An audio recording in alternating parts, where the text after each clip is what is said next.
Welcome to Swimming with Game Sharks. I'm one half of your hosting duties today. I'm Mr. Jimmy John James Jameson of Wales, Jimmy for short. And beside me today is the man, the myth, the legend. José, I'm out here in the co-host of Swimming with Game Sharks, and we're about to have some fun out here. And a big shout out to Eclectic Productionz before we get too far into it. I want to thank Eclectic Productionz with a Z on YouTube for that wonderful theme song. It is called Poppin'. It will be in the video description. We just want to say why we made this. We just set some background here. I guess we made it because we like talking about cinema and games and whatnot, and basically want to put people on to some new stuff, just as we put each other on to some new stuff. Most definitely, the earliest memories just in front of a TV, playing games or watching movies. Exactly.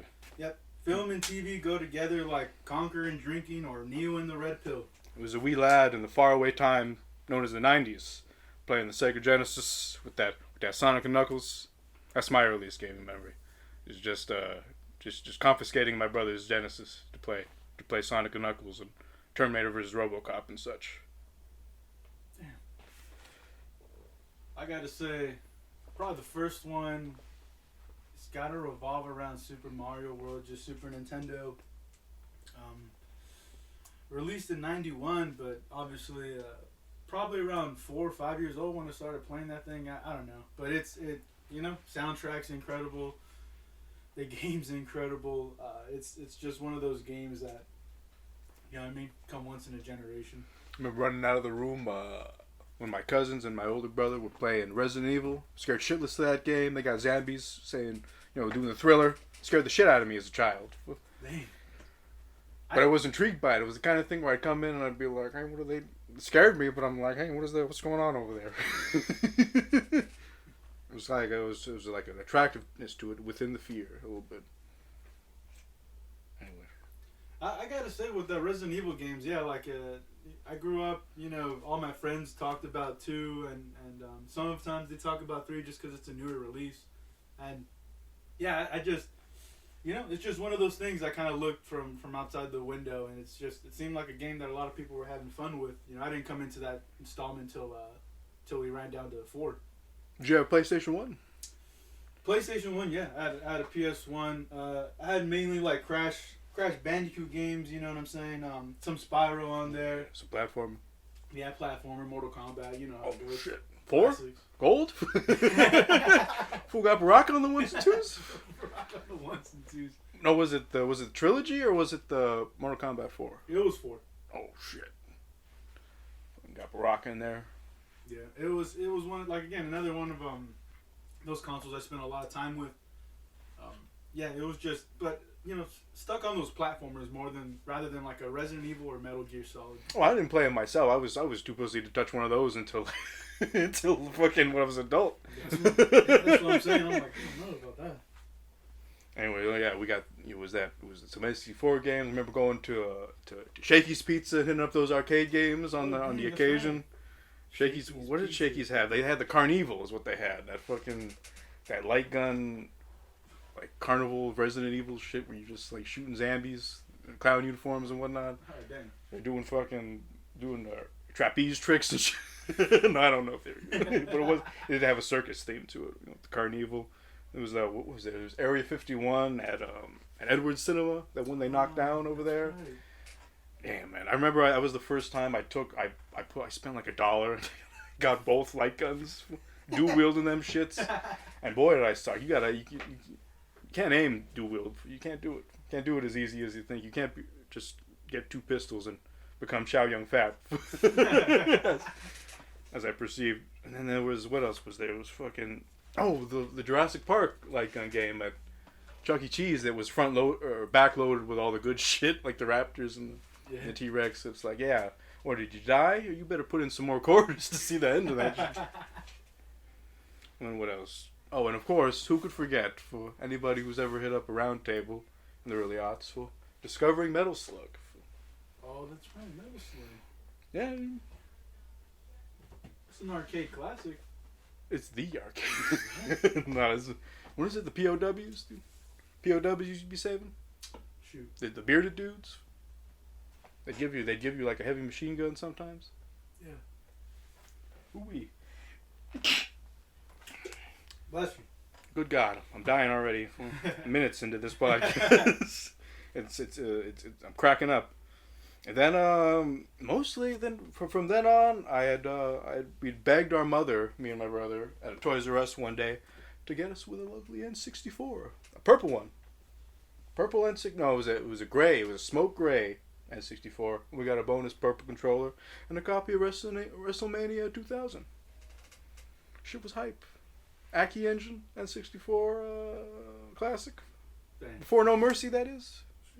No Mercy is the real classic. No one remembers WrestleMania, but everybody remembers No Mercy. Do you smell what The Rock is cooking? I smell The Rock is cooking in SmackDown. That's probably my first introduction to that series, man. You know, I poo-poo it because I like No Mercy so much. Like, that's the last great wrestling game in my book. You know, to each his own.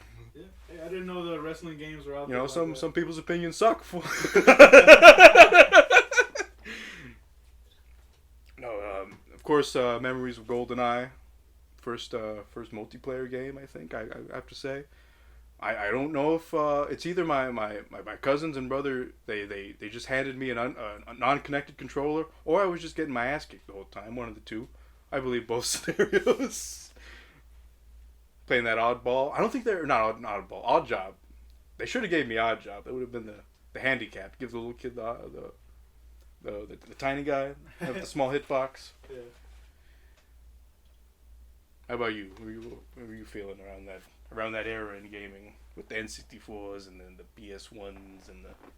Yeah, I think it still centers back to the Super Nintendo.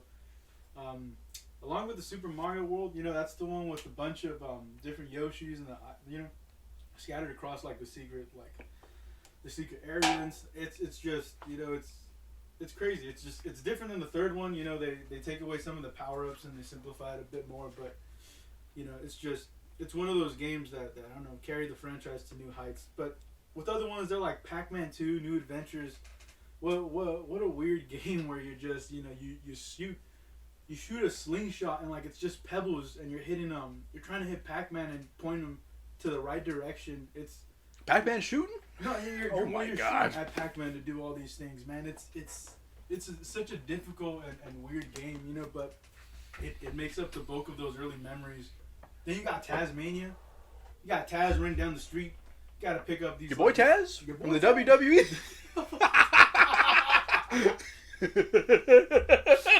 Your boy Taz from Space Jam 2021. His first appearance, Space Jam 2021.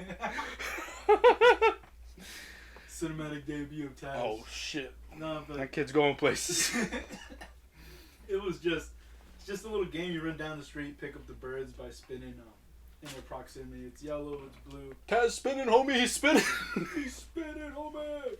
But yeah, the one to kind of bookend that whole console is Donkey Kong Country. Though Donkey Kong Country is one of those, you know, it's a two-player it's no Donkey game. Kong 64. I'm just kidding. There's way less collectibles than Country. I think Country first paired up Kong and Diddy in this platformer that, you know, I think goes across maybe 5 or 6 levels. It was always too hard as a kid, dude.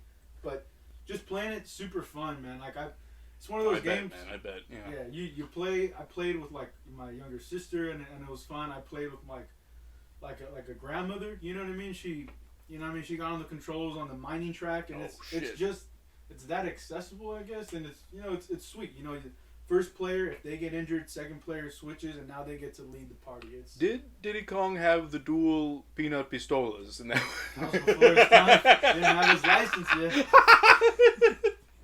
He needed to go through security clearance in the background check. They took his pistolas from. I'm sorry, for you're entering Donkey Kong Country. We can't. You're entering Donkey Kong Country. we can't be firing those peanuts. Yeah, those games, and then obviously, some handhelds, you know, obviously with the Pokemon Red and Blue and Yellow. I play them all with yellow. You handheld kids. Yeah, you know, it's just one of those games, man. You sit down. You come in. You sit down when you game. You sit down at that TV. I think that's probably got to be the first game I ever beat. Is probably the Pokemon games, and I beat like multiple Red times. and Blue, you said? Yeah, Red, Blue. Yeah, Yellow was tough because it's just like you get all 3 Pokemon later, and you start with Pikachu. A little tough considering the first 2 like bosses and whatnot. But the point is, dude, it was a nice game. It was fun. They had some nice glitches with like Missino, and you can maximize your item list, dude. But just running down the list, I had those years too with the 64. A little bit after the fact. Did you have that Perfect Dark up? No, see, like, and that's the thing. Since after the fact, dude, I feel like I missed. You fool played yourself. Yeah. I didn't get GoldenEye. I didn't get Perfect Dark. I didn't get Donkey Kong 64. Like all those Mario 64. All those titles just blew past me, and all I was I don't know really looking at was like Mario Party, Super Smash Bros, Conker's Bad Fur Day, and to be honest with you, I was pretty content. Some money over here. Yeah, it's great, but that's the 64. Not too many titles, but the titles that I did play were, they made an impact for sure. Yeah, definitely. I would. Obviously, Perfect Dark made an impact on me just because it was the first game. They kind of upped it in GoldenEye because GoldenEye there was shit tons of weapons, but none of them had secondary fires. Like Perfect Dark, you go in, you got a laptop gun, submachine gun, and you throw it down, it becomes a turret. You got the far sight. You can basically see people through walls, the wall hacks. Man, you got a fucking Tony Montana gun with the underbarrel grenade launcher that explodes. You can just leave the gun somewhere and it turns into a proximity mine. Damn it, that game was good. And of course, Conker. Conker was one of those games first times I had to, since I was such a youngin' when I played it, I had to like look over my shoulder. Like, cause on the whole, when your parents see you playing it, it's like, oh, it's just a happy-go-lucky kids game. But it's like, I'm like, you're not gonna talk to anybody as long as my parents are there. And what's up, you greedy bastard? Got a fucking bee trying to fuck a flower. Jesus Christ, that game. Anyways, and then from N64 days, I made what I would consider a tactical error in choosing consoles. Your boy went with the original Xbox. In hindsight, I probably should have went with the PS2. But hey, for all the bullshit the original Xbox gets, it did have Halo. You could burn discs to it. That's one of the weird parts. I remember putting like System of a Down and a bunch of shit I was listening to, and just running around in GTA, and like, yeah, System of a Down. Look at this fucking song that didn't exist in 1992, which is anachronistic shit. Anyway, yeah, it was GTA for the most part. Max Payne, Hitman's was fucking dope.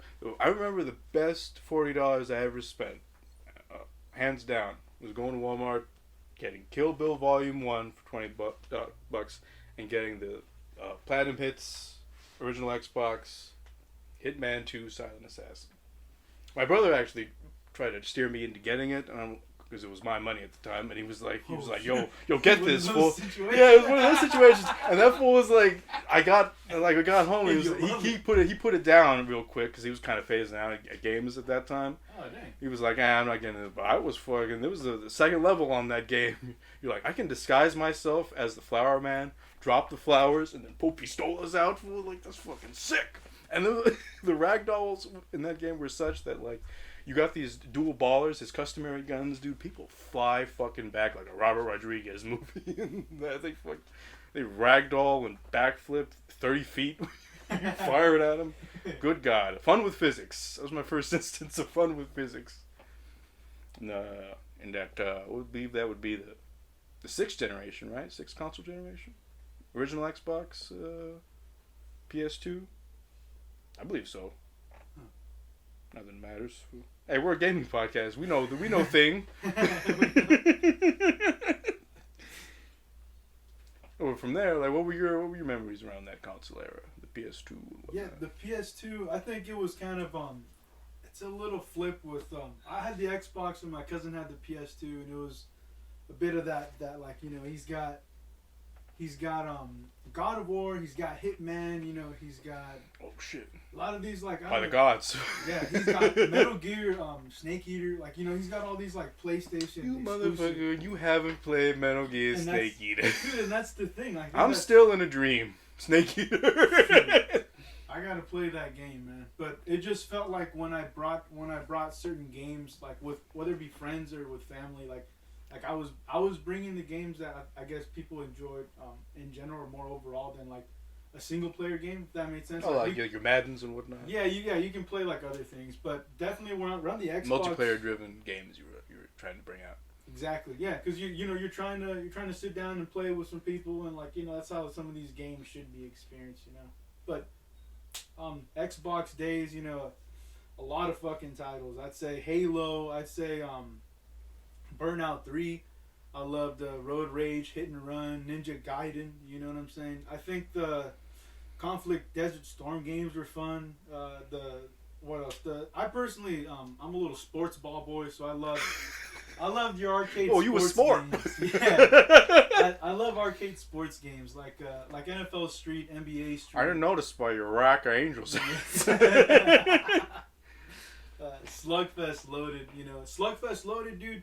It's made by Midway, so there's a cheat you can input. It's like an arcade style, dude, right? Yeah, an arcade. Is it like NBA Jam equivalent? Exactly. Boom, shakalaka. Exactly. I feel like that's how the sports game should be presented. You know, I don't with an arcade, yeah. There's just too many simulations every year. Well, those are what people are buying, though. It's Madden selling every year, unfortunately. You know, because they got a stranglehold on the dang market. You know what I'm saying? They're the only ones making. If they made another Blitz, I want to see like the numbers versus. I mean, a good Blitz, obviously. Yeah.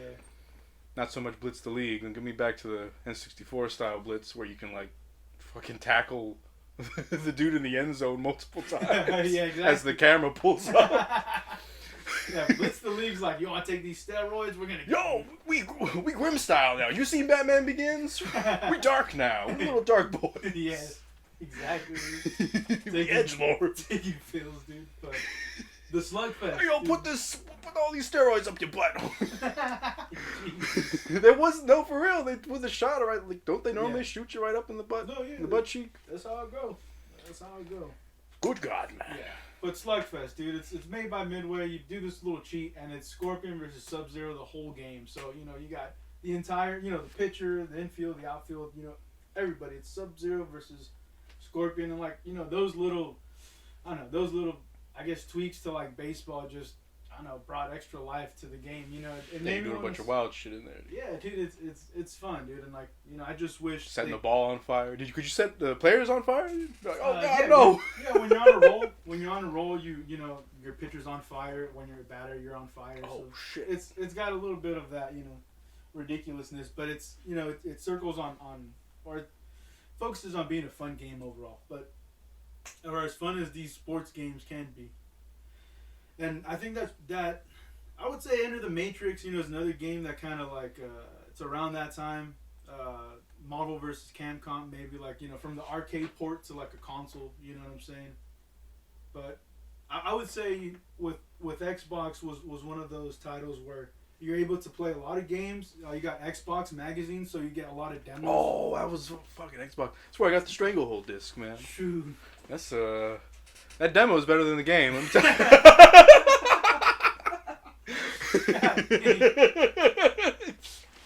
I mean, you can only, you know, shoot people in the balls for so long where it's like, come on, man. Where's the substance? Much as I love my hard-boiled John Woo.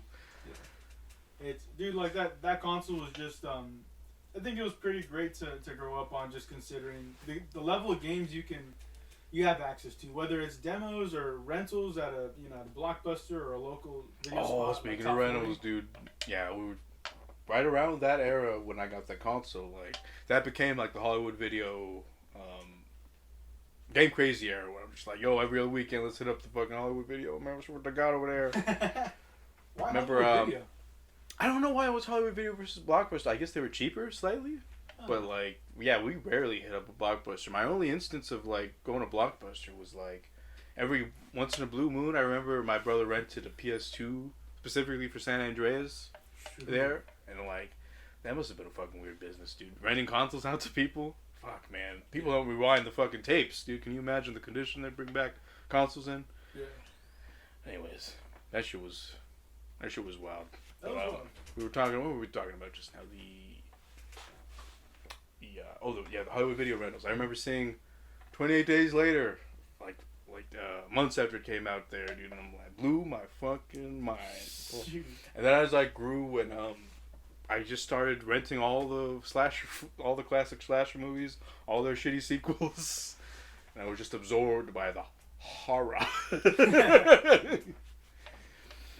But yeah, before that though, for movies though, I was probably just watching fucking Oliver and Company on repeats, and then begging my mom to take me to a slew of shitty movies. I have a list here of all the shit movies I took her to. I owe her a fucking apology for taking her to see Spot Run, Baby Geniuses, Small Shoulders, Jurassic Park 3, Batman and Robin, Wild Wild West, Terminator 3, Evolution.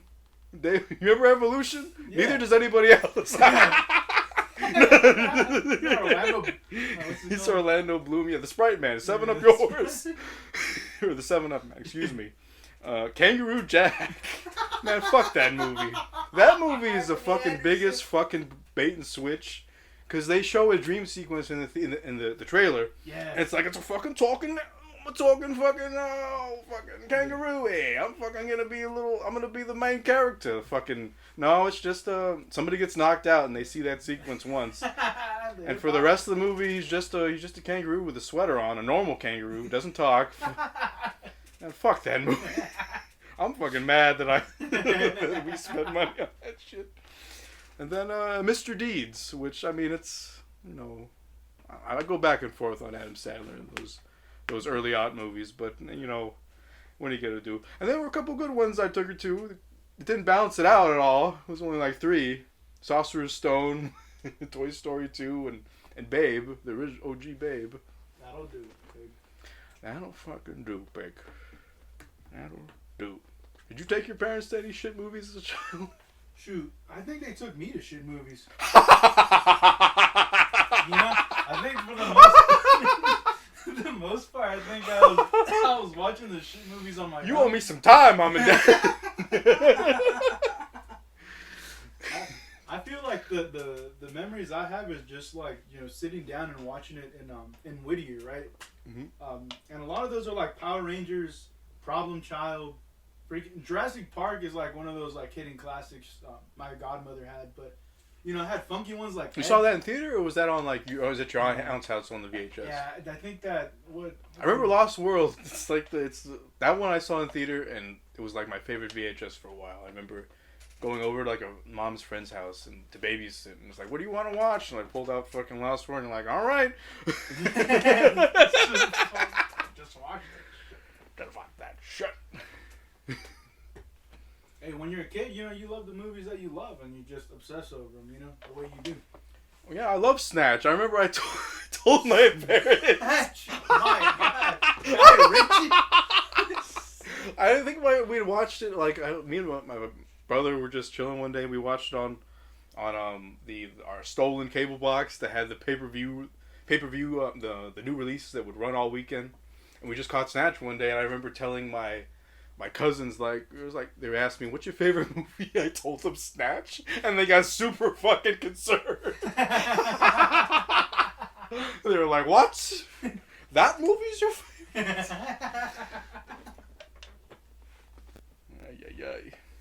Hey, my brother watched RoboCop when he was 4. A motherfucker took the VHS to show and tell. I don't know, like, we'd have to like, get the scales out, but like RoboCop ain't no slouch with the gore. Fucking Clarence Boddicker. Can you fly, Bobby? Man, that's some hard R at a young age, man. Hey, what you gotta do? Hey, you gotta do what you gotta do. But anyways, you're saying your parents specifically took you to shitty movies. They were like, "Fuck this kid. Yeah. Let's take him to see Godfather 3. Yeah, Yeah, I got my taste of Wild Wild West, dude, and went to Walmart, bought me the soundtrack, and Wild Wild West. There was a okay. All right, I remember getting the Men in Black CD. That's what I remember. I remember, like, God damn it, we were driving to our grandparents' house one time, and it was me, my brother, and my mom. And I remember distinctly, like, they had the Men in Black CD. And of course, the whole time up there, I'm just like repeat the fucking Men in Black song. Man, I can picture the grimace on my brother's face right now. It's a good song. Hey. Hey, Galaxy Defenders. Yeah, exactly. That's the music video, dude. Galaxy Defender. So what was I keep interrupting you about the shitty movies, but like, what else were they put you through? Wild Wild West. Did you cop the CD for? The Wild Wild West, yeah. Was it the censored version? I don't even know if there was. I assume if you got it at Target, like, we took all the salacious material out. Oh, that's true. They would do that. At Target and Walmart and stuff. Yeah. See, I don't even remember like any kind of profanity in that song. I just remember there being a beat to that. Motherfucker, Wild Wild West.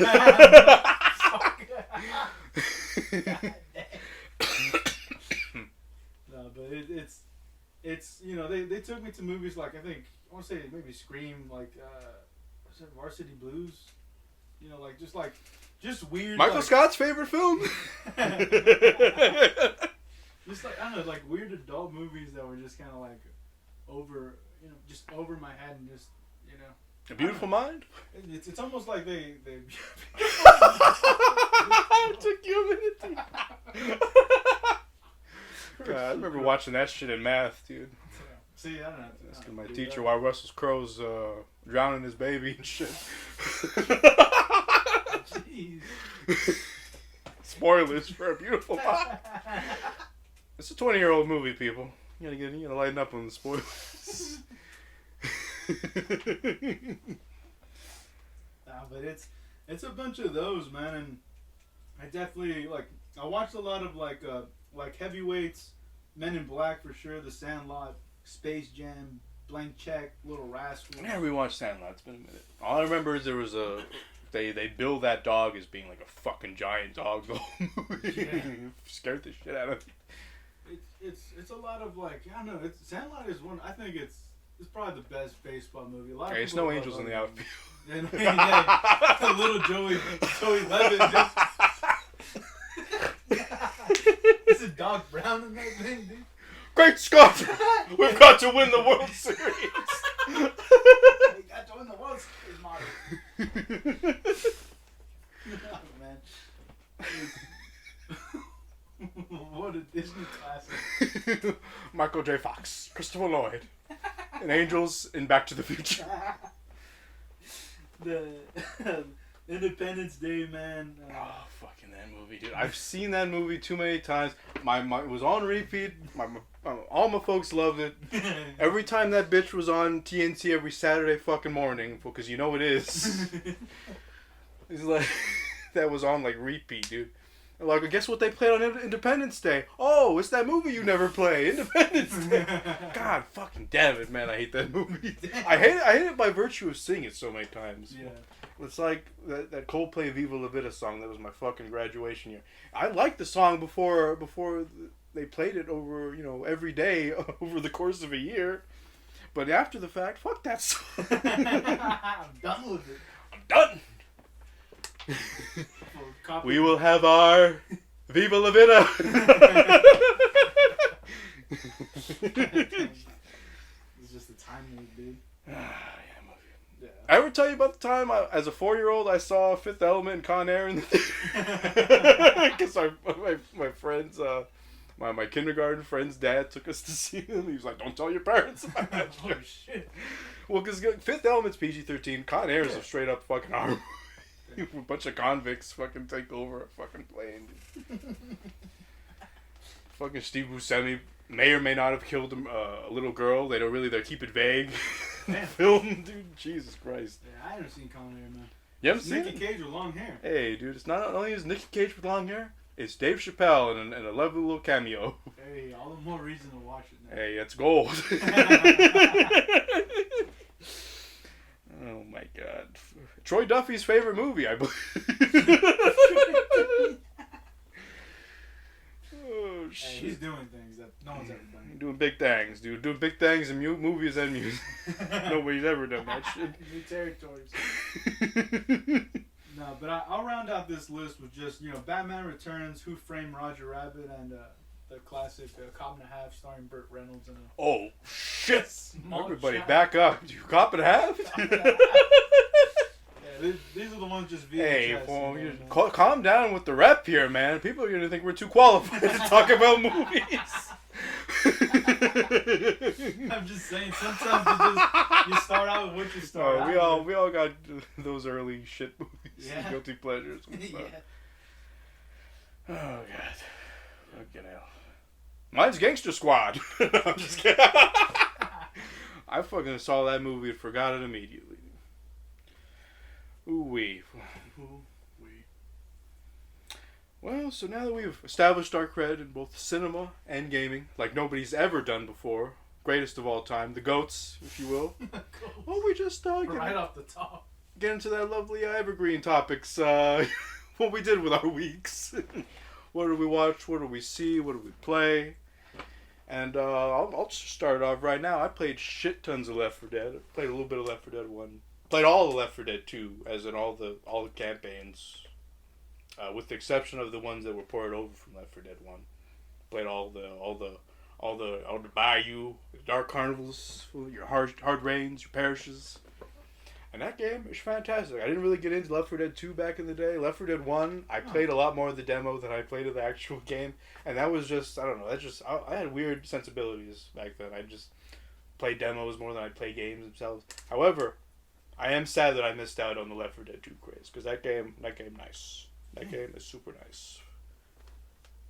You love Left 4 Dead, don't you? Yeah, I love that game, dude. That's one of those games where, I think I rented it first, and then my friend saw that I enjoyed it, so I think his older brother went and purchased a copy for me, and all three of us started playing. Me, obviously my friend, his brother, and then including myself, we all just started doing a 3-player story mode through the whole thing. Imposter. It only had 2-player co-op. Split screen. I'm calling you fibs. I'm calling you out. Isn't Left 4 Dead 2 then? Left 4 Dead 2 had a 4-player co-op. I'm just saying, I'm calling you out because it's only 2-player local on those things. No, not local. We played online. Oh, okay. Well, then I guess I rescind that. Well, I was hoping to get you, dude. I was hoping to catch you in a fib there. No, but Left 4 Dead, dude, it's one of those games that's super fun. Every time you enter a room, the zombies come in and they have a different strategy every time, right? And they got that director, that AI director, who all right, how good are they doing? How badly should I wreck them right now with special zombies? Yeah. And I know those crowded infected and whatnot. It's one of those games I remember vividly from E3 showcases. They're just talking about hyping up this. Back when Valve made games. Yeah. Back when that, it's wild, man. Just the timeline that thing took, where it's just this hype game, and then it goes through release, and then it gets fun mods like Teletubbies. It's one of those games. Fucking Teletubbies. Teletubbies. That's just gonna haunt my fucking dreams. Yeah. That's one of those games. My sister, she doesn't play too many, but she actively chooses that game and plays it with whoever she's with. And that's been the thing for I don't know, almost since release. It's one of those games that's really fun to play with. And it's very. I don't know. There's not too much story-driven moments. It's just basically, hey, get from point A to point B.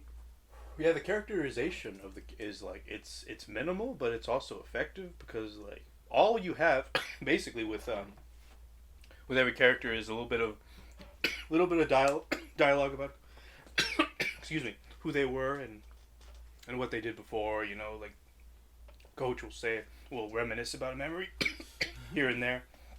And I thought it was really, playing it again, it was really interesting how they do so much with their characters with so little, just these little interactions between the four of them in any given situation is really interesting to me.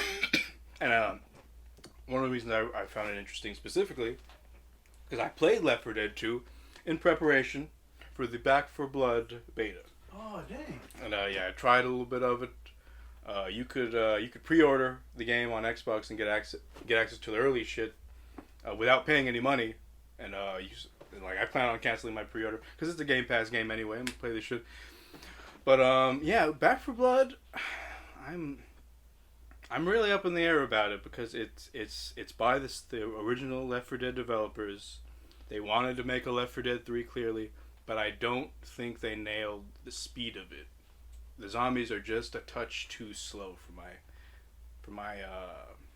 my money. Like you play Left 4 Dead, you go immediately to Back 4 Blood, you'll be like, well, they added ADS. That I guess they had to do that because it's modern and whatnot. They added all these different things. They added the Apex Legends thing where you can like point out stuff like, hey, there's a gun here. There's shit over there. There's an enemy over there, and whatnot. And that's really cool. But I just don't. I feel like it's Left 4 Dead in another game's clothing. You know what I mean? Because there's elements of Left 4 Dead there. And we just talked about the characterization. I don't think the characterization for these people is as good. Just because like I fucking don't remember him, dude. I remember Coach. I remember the little con guy in the suit. I forget his name. Yeah. I remember Francis. I remember Lewis, Bill. For fuck's sake, I don't remember like these guys in the. Now, granted, I only played like 3 hours of the beta. It's early days, and by the way, I should say it's this weekend. I believe it's an open beta. So, assuming we don't get this podcast out 2 weeks late, you could probably get into the open beta. So, yeah, what do you? I don't know. You've seen it. I'm assuming you've seen a little bit of Back 4 Blood. What do you think of it, just on a hands-off takeaway? Yeah, it's definitely it definitely gives us an opportunity to play something similar to Left 4 Dead. Just because it seems it's not good. They're not gonna come out with a third one. I think that just like Half-Life 3. I remember you once joked to me about the 3 box, dude, when they were just gonna release a console with all the 3 games on Left 4 Dead 3, Portal 3, Half-Life 3. Dude. And yeah, it's so gang. You phrase it as them being pre-installed. Gabe Newell just comes on stage, puts the 3 up. Yeah, it's different times. They have a very Valve like I think because of Half-Life Alyx, we'll get Half-Life 3. Half-Life 3 is probably going to require VR. But on the upside, Half-Life 3 probably isn't coming for years, if at all. Yeah. So it's plenty of time to get on that VR train in the meantime. But anyways, we were talking about Back 4 Blood and just what your take. Yeah, it's just, it looks similar to that, like the mechanics and the gun, and some of the enemies. I think it has the potential to have a good multiplayer run where you can, hey, let's go get online, shoot some zombies, and just have some fun. I just know, like, I don't know if it's gonna be one of those games that you're gonna come back to it like that. It could be could flame out pretty quick. But again, I haven't played it to see gameplay. I feel like there's definitely a lot of games today. Yeah. Like there was a lot less when Left 4 Dead was on the horizon, and now there's just so many multiplayer games and service games and shit competing for our attention. But I don't know. I've got it on Game Pass, so I don't need to buy it. But based off what you've seen, is it a buy, or are you gonna have to wait for reviews to really see what your verdict on it is gonna be? Right. I think just based on the fact that it looks like a fun multiplayer game, and again, it's got that potential to be like a bit of a Left 4 Dead. I guess what would you call that? Not a successor kind of thing to. Yeah, I definitely call it a successor. Yeah. It aspires to be a successor. After what I've played, I'm a little. It's different in subtle ways. It's really hard to put it on.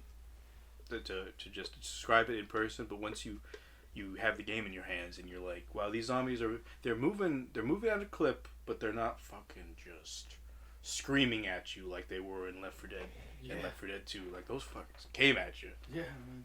And in this game, they're definitely I wouldn't call them like classic George Romero shamblers. Some of them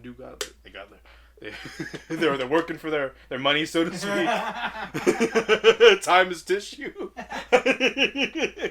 But for the most part, they don't have that relentlessness that you like. You look at those zombies in Left 4 Dead 2 and 1, and you're like, fucking, those are 28 Days Later zombies, and these zombies are kind of somewhere in between the Romero and the 28 Days zombies.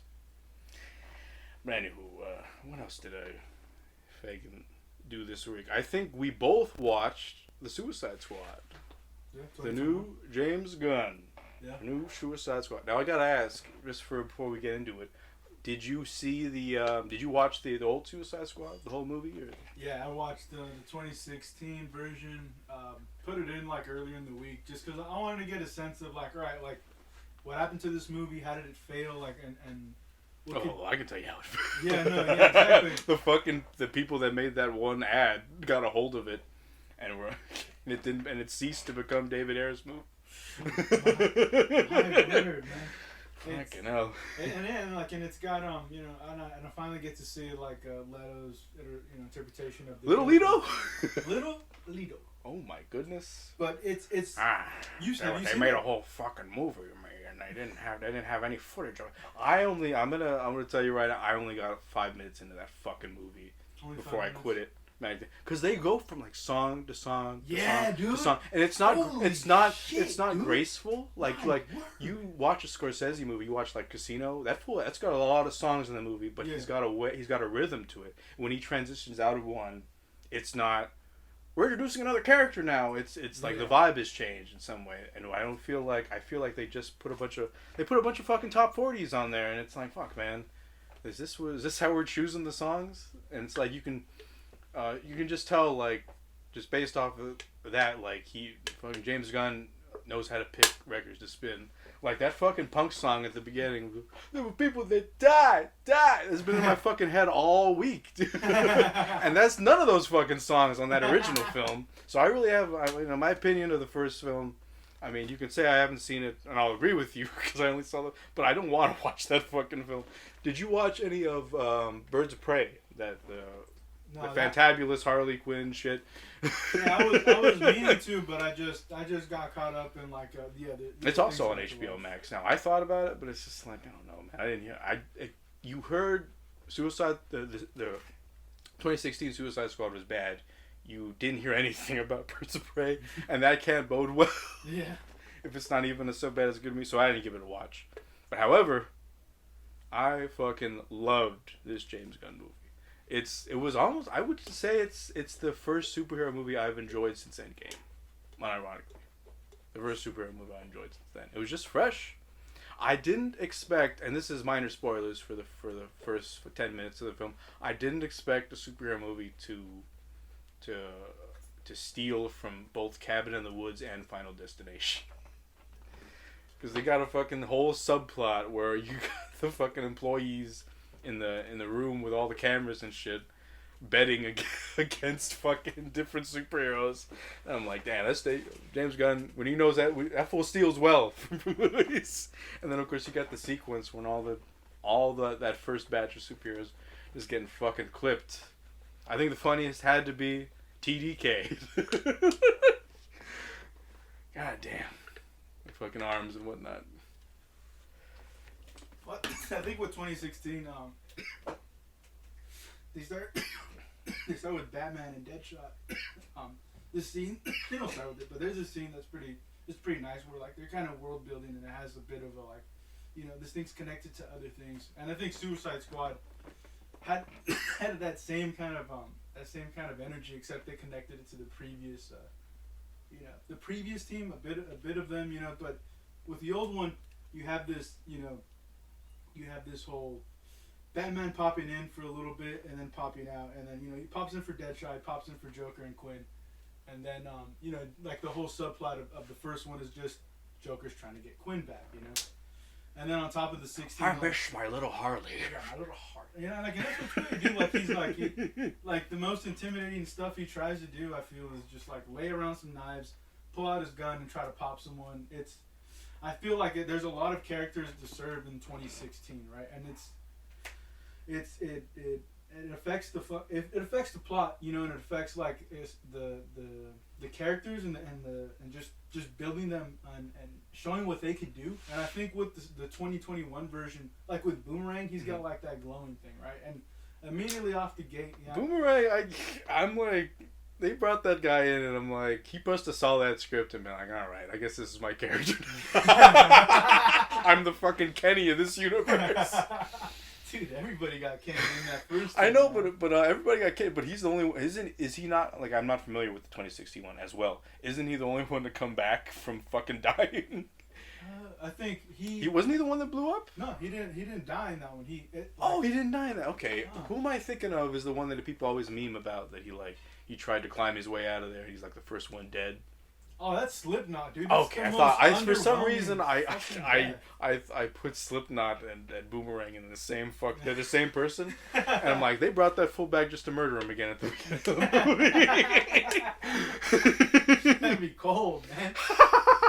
That'd be cold. Hey, that's an easy check though. Yeah, and that's what's weird. Boomer, and like you catch this fucking smile right before the helicopter. He's like, fuck. Oh my god! Dude, and the fact that Michael Rooker wasn't like, they kind of bill him up as a badass, but then you watch the very first shot you see of him, and it's kind of illustrating to you that he's not who you think you are, and they're like they're flipping his from the reflection to him just sitting down. And so his superpower, was he just like another Deadshot? Basically, see, like, I'm a little Marvel boy, so I'm not too familiar with some of this DC. He's a little Marvel boy. Everybody, make sure to make fun of him in the comments. he's wearing a goddamn Avengers shirt right now.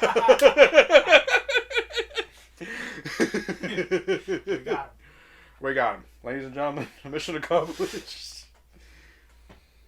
But yeah, I think so. I think it goes without a doubt that we enjoyed the movie. I think we're gonna have to step into spoiler territory here. So if you haven't seen it, skip to whenever the fuck. I don't know.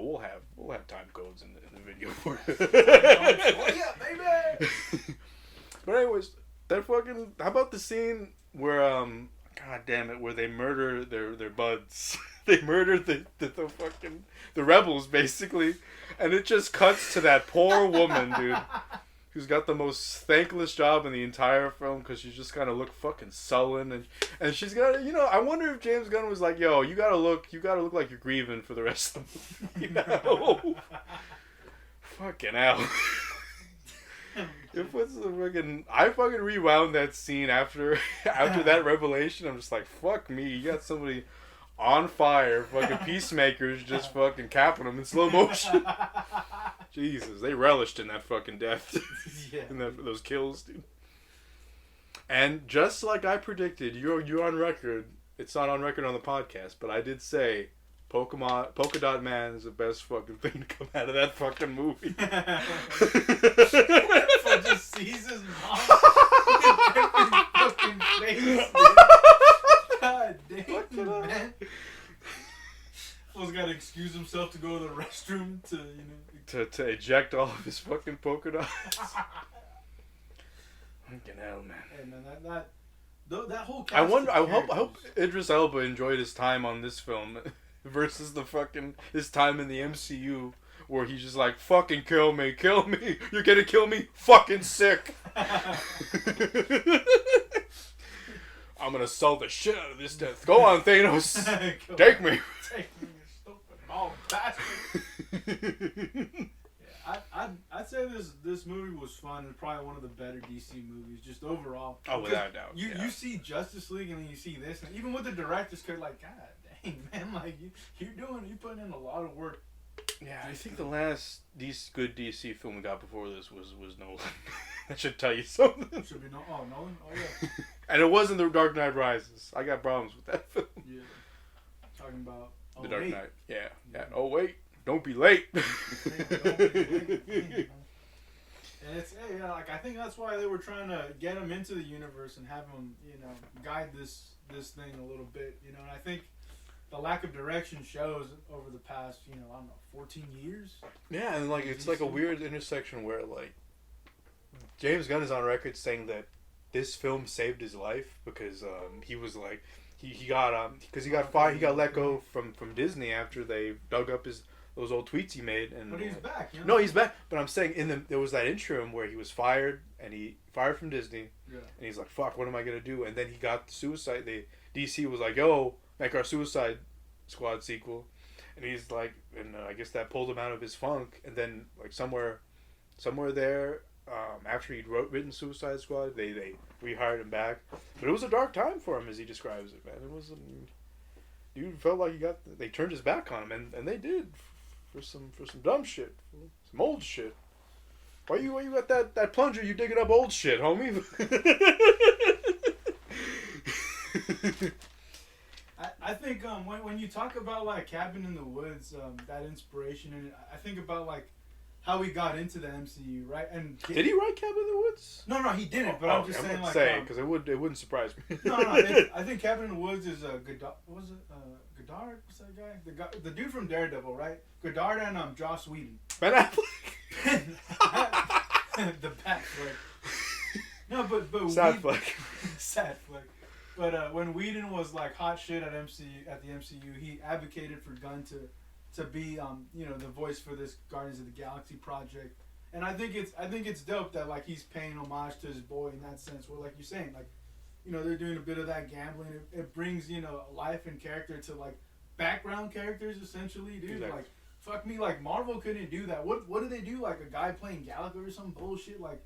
It wasn't as fun. Batman is playing Gallagher. I like that part a little bit. It's a small part of a movie that I don't want to watch, but it's a good part. it's a good part, but like that's the peak of their shit. Like, that's the peak. God damn. Comedy, you know what I mean?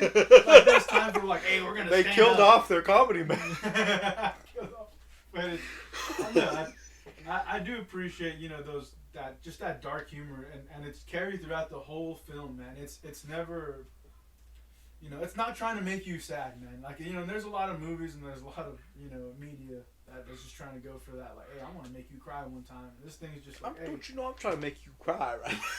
Make me cry. And, like, this thing's How having you gonna fun. make me cry? What'd you think of Taika being the heroin addict Ratcatcher 1, essentially? I thought that fool was in the sweetest part of the movie, dude. He's got, like, one line and then, like, broke my fucking heart how sweet it is, dude. Shit. It was like, oh, sweetheart, if we can find worth in these rats, then anybody can find worth. You know he was a child actor? Taika? Yeah. That fool bounced back pretty well. Yeah, like you took Macaulay Culkin 30 years to bounce back. Watch just like a little clip, and you'll see like just the. Would I recognize the film? Nah, it's Australian, dude. Like I don't know Australian films like that, but it's like one of those. Isn't he New Zealander? Hey, don't cross, don't mix those two up. Those fools will cut you for mixing them up. Boy. They come overseas. Aussies and New Zealand, they'll unite on the one goal, cut you up for mixing them. You know what I mean? Hey, I'm out here thinking about film. There goes our New Zealand and Australian viewers. They send us a fucking wolf spider for our troubles. Wendigo.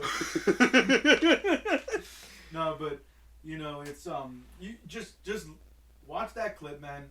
Listen to the beats of his or actually the delivery of his lines. And it's very close to Korg now, and you go, oh shit, like it's like. Korg is just like a bit of that personality that he just carried over. Probably worked on. Oh, how am I pulling you off?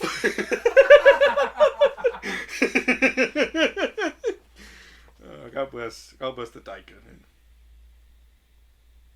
Did you hear fucking John Cena Peacemaker's getting his spin-off show? Yeah, but I don't care about that. To be honest with you. He's gonna get his own The Shield. I think with Peacemaker, I think just the visual, I think he's kind of a little too big. I think Peacemaker should be a little more sleek and athletic. You know what I mean? Like a Rick Flag. And if we're bringing peace, regardless of the... He's bringing peace. Hey, he's a solid character, but like it's a little like, holy shit, man, this guy's a fucking beast of a dude. So that dude that killed the main guy, he didn't have a superpower, did he? The main guy. The guy that fought Peacemaker at the end. Oh, Deadshot? No, Bloodsport. Not Bloodsport. Bloodsport? Talking about the dude with the green t-shirt? Rick Flag. Yeah, Rick Flag. No, I don't know if he had a superpower. I think he was just one of those like those yes men for like Amanda Waller, just like I gotta fucking lead the squad. Can you imagine if he was a dick and like they would have just all the members that would have just looked at each other and just like, we can just murder this dude right here and now. What's she gonna do? Oh man, fucking starfish, dude. Hot dog flavored water. Hey, you like a little lip biscuit? Oh my goodness. Well, I don't know. What else? Did you do anything special? Well, did you watch anything? Well, I just play anything. Yeah, I played a couple games, but I wanted to talk about the 2016 thing real quick. Like I think it's worth the election. Huh? The election. No, it's a big election podcast. But politics. It's the Suicide Squad. I just think it's worth mentioning. There's this character, I forget what his name, man, but like he's kind of like Pyro, in the Marvel universe, right? Like, he can create fire, right? Gotcha. So like he's a dude. He has a tragic backstory. Oh, wait, I'm aware about that guy. I was spoiled about this. He burns his family alive. Yeah, dude, and I really loved the location. He's got kind of like a Cyclops thing where it's like, oh, I didn't mean to do it. Yeah, exactly. It's fucked, dude. You better close your eyes. Shit, dude. My boy Ian McKellen on the ones and twos. Yeah, but it's just dope that they take it to East LA, and then they have a character like that. Barrio way, but they have like a little bit of a Hispanic representation in that sense, and I think it's really dope that it's not just played off as like machismo, where he's like, hey, I want to get in the fight, I want to do. He's kind of played like a little bit of the Hulk in the thing. Hey, I have to suppress my emotions, man. Suppress my emotions way, and like I'm not angry this time way. That's not my life, But it's like, I don't know. I just think it's pretty dope, and like they try to build this thing up in the third act where he's fucking, he turns it on and he's gonna be the fucking fire demon or whatever the shit he is. But it was just one of those characters. Like there's certain parts about 2016 where I thought like, oh, that's it was good ideas. Interesting. Yeah, it's exactly, and it's something that I enjoyed. But then you come to 2021, and maybe we can get the David haircut going. Yeah, I think. Yeah, he just. I don't know, man. This guy. I don't know. I guess there's just different levels to this, man. And James Gunn is one of those dudes who can do dark humor and he can do superhero movies pretty fucking well. I think. He's got his roots in trauma, making those shitty Toxic Avenger movies. Making all those movies about misfits and weird bullshit really paid off. Yeah, but in terms of games though, I played a couple recently. I'd say Astro's Playroom. I played a little bit of that. Yeah. I think I gave Justine, my girlfriend. And music's got a bop to it. Music's got a bop to it. I let her start off the game, and then I got on the controls, and it's just the resistance, like the springs to it, like the swiping of it, the rumble. It's incredible, dude. What a brilliant free game to add to the console, and you also get to go back. Imagine if it was shit. Fuck you. You don't have any control that we're downloading this game to your console. Damn, dude, imagine. Jeez, dude. But it's a super fun game that, I would say it beats the Sackboy games. I forget Little Big Planet. And it beats those games. I only played a little bit of Little Big Planet 3. I understand it's supposed to be like a creator, like a Mario Maker almost. Yeah. Sony style. Oh shit. Yeah, you're supposed to like make maps and whatnot, make different challenges. That was the appeal of it. There was a campaign in the third one. Yeah. That was the fun one, man. We didn't get to finish it, but it's one that you take your time with because it's man, like I've never played a game like that's why I wanted to try out this controller, dude. It's good stuff. It's different than. You better finish this game, homie. No, yeah, for sure. And then a little bit of Crash 4. That's I love the Crash games. It's about time. Yeah. I gotta ask you, being a Crash fan for as long as you have since the origin of the man, is 4 a faithful sequel? Or is it like, it's new shit? No, 4 is too new. 4 is fun. No, 4 is right up. It's trying to take that thing to another level. It's like introducing like phasing and hitting like that different. I don't know, that different. Not reality, dude. Do they mess with the perspectives at all? Like they could. I think they still do your like your boulder chases and you're like you hang on your fucking rails and they'll switch it up on you. You won't just always go, I guess, like north. They'll switch up on the directions and sometimes they'll just go vertically like the classic Crash games. What's the verdict? I only played the first couple levels, the first boss. It's like I said, it's a 10 out of 10. IGN. If you're a Crash fan, it's worth checking out, dude. And then I played Metroid 1, the old one, the 86 Nintendo edition or whatever. Oh, that old game. Yeah, those kids that like in high school and below where like a black and white movie comes on, they're like, oh, before my time.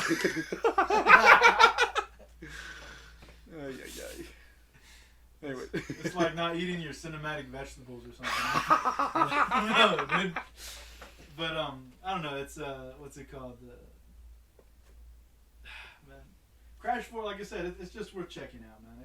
It's and then Metroid. When we're talking about Metroid, we're just talking about it's this space lady. She's jumping. It's platforms. You're chasing down power ups. It's I don't know. I didn't expect that. I only played Metroid Fusion, so I wanted to get into the franchise as Dread comes out.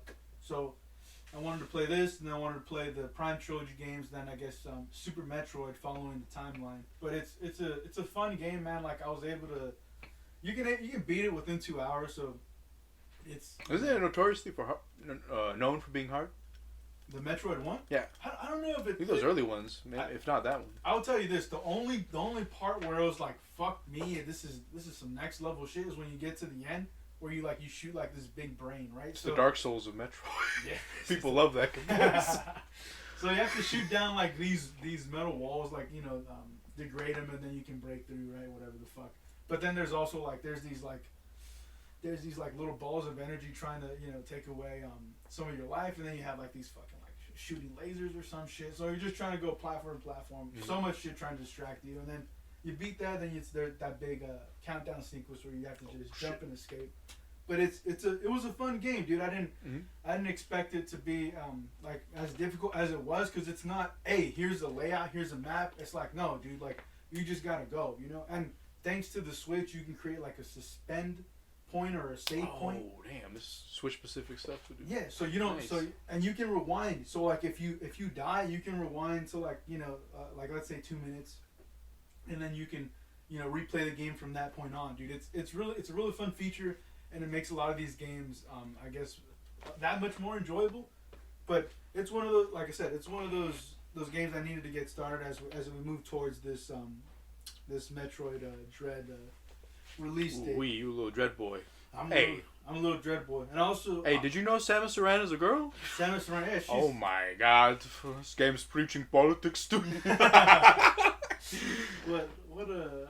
That Smash character, right? I didn't know she had a whole series before this game. Thought she was female Halo. Is that Jane Halo? Is that Jane Halo? Dang. But I also recently watched the What If episode 1. Was Bogart of it's the Ricky podcast now. Wait, what'd you watch? The What If episode 1. Oh shit! So just it's Peggy Carter. It takes you through the first Avenger. Peg-a-leg? Peg-a-leg. Damn. In the flesh, dude. But it's weird, dude. Like in the first Avenger, like they do this setup. You've seen it. Peggy Carter. She's a woman, and like she has a little bit of that pushback, right? Like you're not supposed to be here, and then she's like, "This is a war, don't you know, Toots?" And then, she smacks him in the mouth and shows him she's tougher than him, kind of. You know what I mean? Like, right. She established herself in that movie, and like it's pretty great, and like it's one of those moments where like, hey, she belongs here. All right, we're gonna move past that, kind of thing. You go to the What If, and it's kind of like a little bit more of a pushback, and you have to kind of create the. She had to cap him this time. Yeah, she had to cap him. So. Oh, okay, for real? No, well, she gets to be. She gets to be the super soldier. So then, like there's a lot of that. Like, hey, I got a girl. Like, I want Captain America. Who? Yeah, I wanted an army. I wanted a bunch of soldiers. I don't want a girl. And like, it's interesting. Like it follows. Can you make pies super fast? No. it's weird because it doesn't show Peggy like she did in that movie or in the show. So she's just more like, I don't know, having a lot of fun with just being a superhero, pushing shit around, knocking people out, dude. And it's interesting, you know, because like at the end of it, I don't know if you're gonna watch it. I don't, you know, spoilers. But I ain't gonna watch that. Yeah, no, I'll give it a peek after the series is finished off. Right. So this is just. So I'll just cap it like this, dude. It's just an interesting way to present a new character because like all they do is just change a specific moment in that film, you know, and then they flip the switch and they start telling that second story kind of thing, or the alternate story. But if you're a fan of the animation, you want to see some of those Marvel, you know, those Marvel stories, you know, it's like again, like some of these things, some of these movies might not come out this year, but at least you have some of these stories to hold. At least we got Black Widow. Black Widow. My word. It's the best of the MCU. I also watched. I mentioned it earlier in the podcast, the film, but I rewatched 28 Days Later, and guess what? It's a good movie film still. Yeah. You know, just how it starts and how it's just like just chimps sitting over there. And you got all these PETA people breaking in, and it's like, I don't know, man. I feel like these PETA people were ill prepared, because it's like a chimp without rage virus can still fuck you up. So what are you doing releasing it in your vicinity? You know what I mean? Yeah. You rip your face off, bro, without the rage virus, without an Englishman. They're infected. It's in their blood.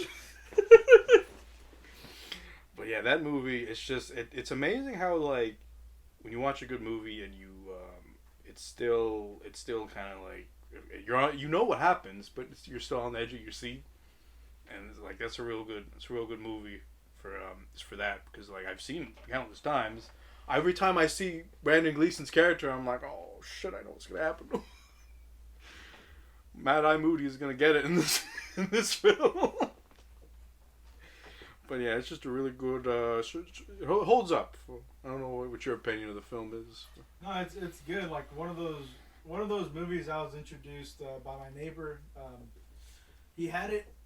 We put it on. Like again, like I've never watched it in theaters or on my own. So then we watched it, and it was just. Man, I wish. Even if it is shitty-o for most of the movie, yeah. It's artful shitty-o. Yeah, no, it's great, dude. And like I remember having like just vivid memories of like what is this, and then just like that classic. I think it's the intro and the outro kind of soundtrack. Like it's just kind of like this slow build. It's great, dude. Like you said, there's a lot of like killer actors in it, like Murphy, Gleeson. I don't know her name. I really don't know that actress. I know she was in Moonlight. She played the mom in Moonlight, and yeah, she's fantastic.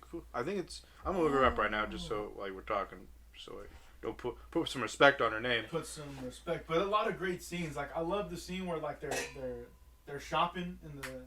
Oh, the way he leaves his debit card, dude. Which I don't know, man. I kind of think you're gonna need that. If they're assuming like London's gonna rebuild eventually, someone's just gonna find his card. With Naomi Harris is her name. Naomi Harris. Selena. Dude. Wait for me, Selena. She's like, I'm gonna fuck out of here. It's one of those movies that they shot with a handheld camera, no? Yeah, they shot with some shitty digital cameras that the cinematographer he saw them used in like this weird industrial space, and he's like, oh, I can do something with that. Yeah. And Danny Boyle saw a film called Feastin' Celebration. I think I told you about it. It's just like this foreign film about like his family meeting up and some very heavy shit going down. It's fucking fantastic, dude. If you like 28 Days Later, I'd suggest. It's obviously not a zombie movie. It's more of a drama / thriller. But it's good. It's good shit. Yeah. That scene too in 28 Days Later where like he's kind of on the revenge quest trying to get back, you know, the girl, and like he just. Oh, when Cecilia Murphy turns into a fucking murderer. Yeah, he's just driving his thumbs through that guy. A full one from wait for me, please. So I'll fucking stick my thumbs in his full skull. Yeah. Okay, that scene is vivid, dude, and like I think it's I know of a band that just like they have this little chorus part, dude, and like they're paying homage to that shit. It's just one of those movies that I think just inspires people overall, man. You know, just how you can tell a zombie movie, like, and especially The zombies.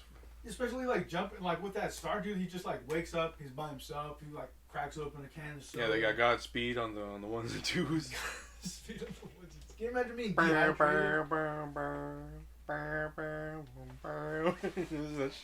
That's like a fucking darkest song I've ever seen, and it's used to good effect in that film. Right. What do you think about the endings, dude? Like, there's the Hollywood ending where like they're all like putting out the sheets and they're like, that SOS kind of fucking. I like that ending. I mean it's Hollywood, but it's also hard earned. I mean, yeah, it's not like there was he lets Danny Boyle lets it hang. I don't remember if there's a hospital sequence in that one. I know it's a deleted scene. Yeah. Is it like there's a quick couple seconds of it. Yeah. And they're like he keeps, what I'm saying is Danny Boyle keeps a little bit of doubt in your head whether or not he'll pull through. And I know there's specifically a deleted ending where it's just Naomi Harris and another girl walking out looking like, oh fuck, we lost them. And there's another scene where that wasn't shot because they thought it was stupid, where like they give him a blood transfusion, and I think the thought process of deleting it's like, what the fuck did they do? Did they go in and scrub his fucking arteries clean too? Yeah. I'm like, fucking hell. It's just not possible. Yeah. I like that idea of them rushing him to the hospital and like them doing everything they can to like bring this man back to life, but him just like. Also, I don't know. That movie flips hospitals in a way, because like you think zombie apocalypse, it's the fucking worst place to be at all times. Is the hospital, and there's 2 occasions in this film where the hospital is just fucking empty, or at least maybe they cut something out of that sequence of them killing some zombies to get in there, but yeah. Anyways, but fast moving zombies, dude. I want to propose a question to you right now. Are slow-moving zombies scary? Can they be scary? Or is it just a question of movies have given up on trying to make them scary? I think you can make slow zombies scary because there's still that impending doom and relentlessness. Yeah, it's just slower. Them, you know what I mean? It's like, I want to personally recommend anybody listening to this, any Max Brooks zombie book. Just pick it up, World War Z, Zombie Survival Guide, because they put the fear of a slow-moving zombie back into you, because it's just a mass of decaying flesh that doesn't get tired, doesn't need to rest. You know what I mean? There's like a Terminator aspect to it. The rage zombies in 28 Days Later, they are still human. We only see them like run at full clip for seconds on end before they either die or we close the door on them or something. Like, I don't think they can run at full clip forever, and we know they starve. So I'm like, there's an inherent they're fast, sure, but they're not. You can't. If you run away from a crowd of like shambling zombies and just go to sleep for 8 hours, they will likely you can probably see them in the distance. They didn't stop. Well, yeah. They're on their way, yeah. And that shit's way more scary to me than immediately you're got. And they don't even eat you in 28 Days Later. I want to remark, they just kind of beat you a little bit and spread the virus to you. You're on the team. Let's go. You on the team. You gotta get up, homie. Yeah, I think it's weird when they do like freedom fighter zombies where like, hey, they can shoot guns and they can run fast. You know what I mean? Like, god damn. Are you ready to play Resident Evil 6? God damn. Oh shit. Yeah, but I think there's a lot of fright to be had in Shambler zombies. I just think, I don't know, people have seen 28 Days Later and other films post the Dawn of the Dead remake and whatnot. Shows like Black Summer and like, I don't know, man. I still think there's opportunity for those little Shambler boys. But anywho, I also rewatched a film we've both seen as well, Uncut Gems. Oh. Little Adam Sandler boy movie. The man just makes a bunch of terrible decisions. The terriblest decisions for the whole movie. In true Safdie Brothers film style, they just follow a dirtbag to the whole movie, just making a bunch of shit decisions. And ooh-wee, it's good. There's history right there. Fucking anxious, that whole fucking movie. I'm like, oh god. It's the kind of thing where I'm like, I'm anxious, but it's not because It's not because I know Adam Sandler's character is a good person. It's just because, like, fuck, man, I'm having to watch this fool fucking make all these terrible fucking decisions. And, hey, KG, fantastic actor. KG up in the spot. Who knew? Hey, man, fantastic actor. The best basketball actor I've seen. He's the GOAT. He's better than Jordan in Space Jam. Let the record show. Or, well, what's his name in Space Jam 2? Which one? Oh, LBJ? Your boy? Your boy. Young King? None other. The King? That fool dapped the droogs in the front row. I support what you guys do. God damn it, man. That makes me... how does somebody not... Because you got to think Space Jam, it's a big money movie. A couple eyes got to go through it. One of them was like, why are the droogs in this movie?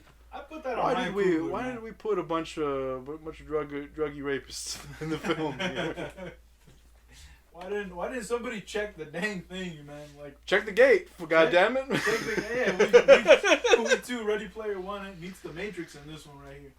Yeah, that's it. But anyways, we're on the subject. Back to Uncut Gems. Speaking of bad decisions, God, you just got Keith Stanfield, dude, just losing it. Like, everybody's just losing patience with that dude. Everybody's losing patience. His wife, who he's like on the verge of divorcing, just doesn't give a fuck. She's like, fuck this guy. God damn it, man. It's a tough movie about a character who just doesn't know when to quit, man. And I think, I love the Punch Drunk Love, Adam Sandler, but this movie, like, it's different, man. Like, you know, it's a movie. Yeah, he was likable in that film. He was a little you know, antisocial and really kind of meek. Well, only meek until he wasn't. But yeah, in this film, he's just kind of like, I don't know. People know people like this. Like, they know that kind of personality where it's just like they're talking fucking numbers all day, sports and fucking like I'm just like my favorite scene. Spoilers for Uncut Gems comes towards the end of the film when he's just like KG, what's his actual name? Kevin Garnett. Right? He's there like, yo, let me holler at you, man. He pulls him to the back room. He's like, yo, you believe me? He tells it. He goes off on him.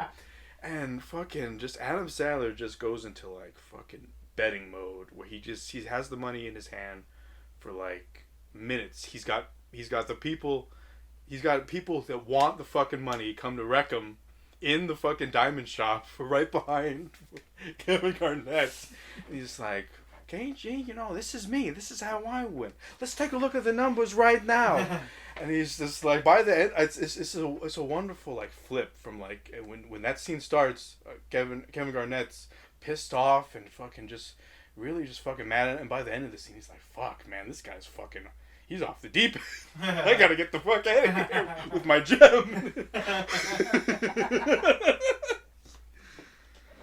And yeah, man, it's just that the anxiety level on that film is just it's peak. And I wanted to ask, what's a film you watched that just like fucking at your heart fucking the thumping, fucking when you watch it? I think like I want to say Apocalypto, just because it's not so much like a... Oh shit! It's one of those. Yeah, it's one of those where like Is it a chase movie? I think I've heard it described as like there's like a chase happening in the movie, and it's like most of the movie. Yeah, it's for most of the movie. So the movie starts off with like this like hunter gatherer kind of tribe. You know what I mean? Like low number. They just trying to like gather some food, chop it up. They go out. They're shooting the shit, pulling pranks. Like, oh shit! It's Mel Gibson. Yeah, like it's such a fucking interesting way to portray like a group of like I don't know, like a group of people from the past. It's just having that kind of personality, having that kind of fun with the environment, and then you see shit goes south, they get taken, you know what I mean, and it's just basically I just gotta get the fuck out of here. I'm just trying to escape, and it's a tough movie to watch because it's a brutal fucking they ain't no like, hey, you just get caught. Hey, Mel Gibson directed Passion of the Christ, and that ain't nothing to fuck with from what I hear. So I imagine that fool doesn't fuck around when it comes to his violence. Yeah, he don't fuck around. But I feel like I think it's Apocalypto, and for sure that always had that like sense of fuck, man. Like, Still gonna give it a watch. yeah, I really like that. It's on the Pluto TV, I believe. I think so. Yeah, I watched it on Pluto recently, probably like within the last year maybe.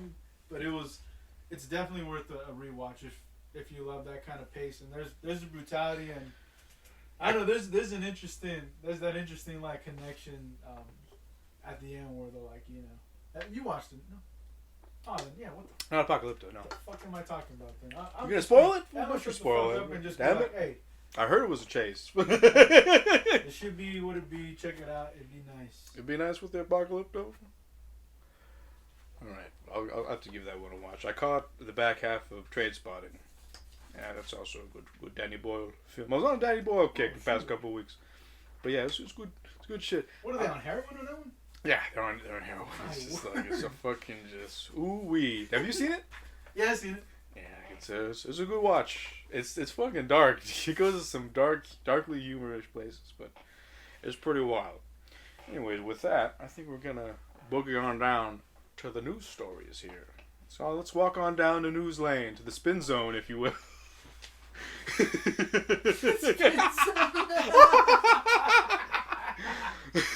Fuck it, we'll do it live.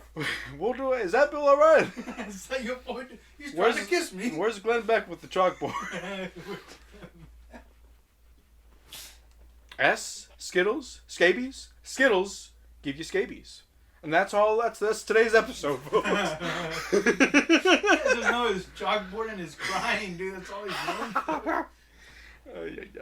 Anyways, I don't know if you want to start. I'll start off with the most familiar with the lovely Quantic Dream, for they're the developers of such hits as Beyond Two Souls, Indigo Prophecy, Heavy Rain, and ooh-wee. They were sued a couple months ago by a French union, I believe, because their working conditions are how you say shit in French. And recently, there was I believe it's a Kotaku article. No, it's a Reset Era forum post where they translated the French from this legal document, and basically, one whistleblower from the company, somebody who's given information about this shitty workplace, was getting death threats, and apparently it was one of the top employees at Quantic Dream. I don't know how they discovered that, but is David Cage at it again, dude? Is this fool? Did he go from crying in the courtroom to sending, hey, I'll fucking kill the shit out of you, keep talking to those people? Hey, he can't keep getting away with this. He can't keep getting away. Yeah, I don't know how the fuck they're gonna make I don't know if Sony dropped him yet, dude, but I don't know how they're gonna. I think they were funding their games up until this point. I don't see how they can anymore. Yeah. with all this shit, man. This is, especially post Blizzard. It's like there's got to be a no tolerance policy with some of this shit in regards to the gaming. But yeah, that's that story. I'll link the Reset Era forum post in the description here. I don't know if you want to carry us on down to our next news story. Yeah, well, recently there was a $2 million auction that was held. $2 million? $2 million. Damn. It was on Super Mario Bros. Get my checkbook. Get that checkbook. God damn. Cha-ching on them. But it's Super Mario Bros. And Nintendo Electronic System, and you know it's a pretty hefty price. So a lot of people are suspicious about whether the grading company, the company that priced it. That priced these. So it's like a what's it called? It was a word, Uncut Gems. Appraisers. Appraisers, yeah, basically. So like you send your game in, they'll grade it, they'll see if it's sealed, and what kind of condition it is. They'll grade it on a scale of 1 to whatever the heck. I don't think anything's ever a 10. Are they like going in with a loop? Like, is this Saran wrap circa 84 and is this shit? Original seal? Is this some fucking shoddy amateur guy? Yeah, because like you hear stories about GameStop back in the day about how they can reseal shit, and I'm fucking never going back there. Fuck that. Fuck you. They can reseal it, but they can't. They don't. I don't think they have those Xbox. You know how Xbox had that shiny little in label? Yeah. I don't think they have those. If they do, then we're really fucked. Yeah. Because anybody can do that shit. Anyway, gosh. Yeah, no, but yeah, it's just a little suspicious. A $2 million game, especially one that's as common as that is, you know what I mean? Like, it's just strange, you know. A lot of these games went for a lot of money recently, and you know, it just begs the question: is it like, is it proper what they're doing here? Yeah, is it proper? Whatever they're doing with this kind of business. But you know, it raises the question: what makes a game valuable? Is it rarity or quality? You know, there's a lot of blockbuster exclusives that are shit games that are, you know, valued like $200, $300. It's ridiculous. And the sealed element, like we talked about it, could it be overrated if someone's just resealing it and putting it back on the market? Well, we don't know how the process of appraising goes. Like, are they checking the seal? Are they checking the specifics of the I don't know, man. There's got to be some way to tell old plastic seal from a new plastic seal in some way. Yeah, I mean, these are older games, and wouldn't they be those big awkward like cartridge cases? You know what I mean? Like exactly. They look like Fat Boy VHS cases a little bit. Yeah, exactly, dude. So they gotta. It's I feel like most. I don't know, man. I don't know anything about wrapping plastic, but I rarity. It's a real. I don't know. It's the shit's out of print. So that's, I feel like if they're not making it anymore, there's going to be an inherent value to it. But the fact that it's older, I mean, you can say the same thing about. I mean, the company to look at for this would be the comic book industry. Like, how much does a fucking Spider-Man #1 go nowadays? I don't fucking know. It's got to be a grip, a bank. Gotta be some moolah. So I don't know. I think it's kind of.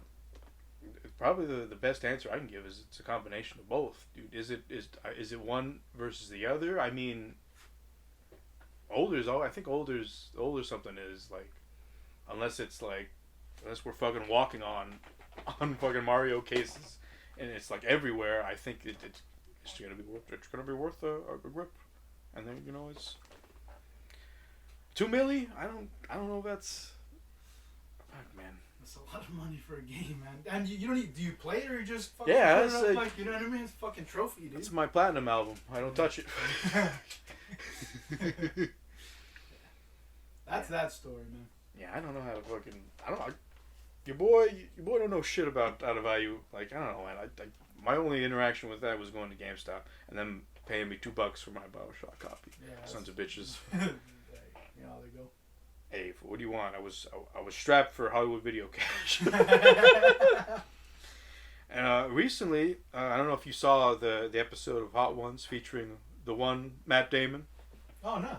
Yeah, but he was apparently just talking some mess, and the conversation came to the Bourne series, and then the Bourne conspiracy game, the Xbox 360 era Bourne game, and apparently he refused. Matt Damon refused to do that game because if you remember it, wasn't him in that game. It was some generic dude. I think it might have been. No, I'm thinking of that other Bourne movie that had Hawkeye. You remember that? Oh yeah, the reboot after, right? Fucking hell, man. But anyways, for this game, he refused to be in it because the devs refused to, and I quote, make it more like Myst. That's the game Myst, which is a 90s point-and-click adventure game. And I'm just like, what would that game be? Is it just going to be him looking, Jason Bourne looking in a phone book, and it's just pointing and clicking in phone books while that music... Never to get to a fight scene ever? I mean, fuck, that sounds like a shit game to me. It's one case where I'm like, I'm glad they were like, no. Like, the game, no one remembers the game anyway.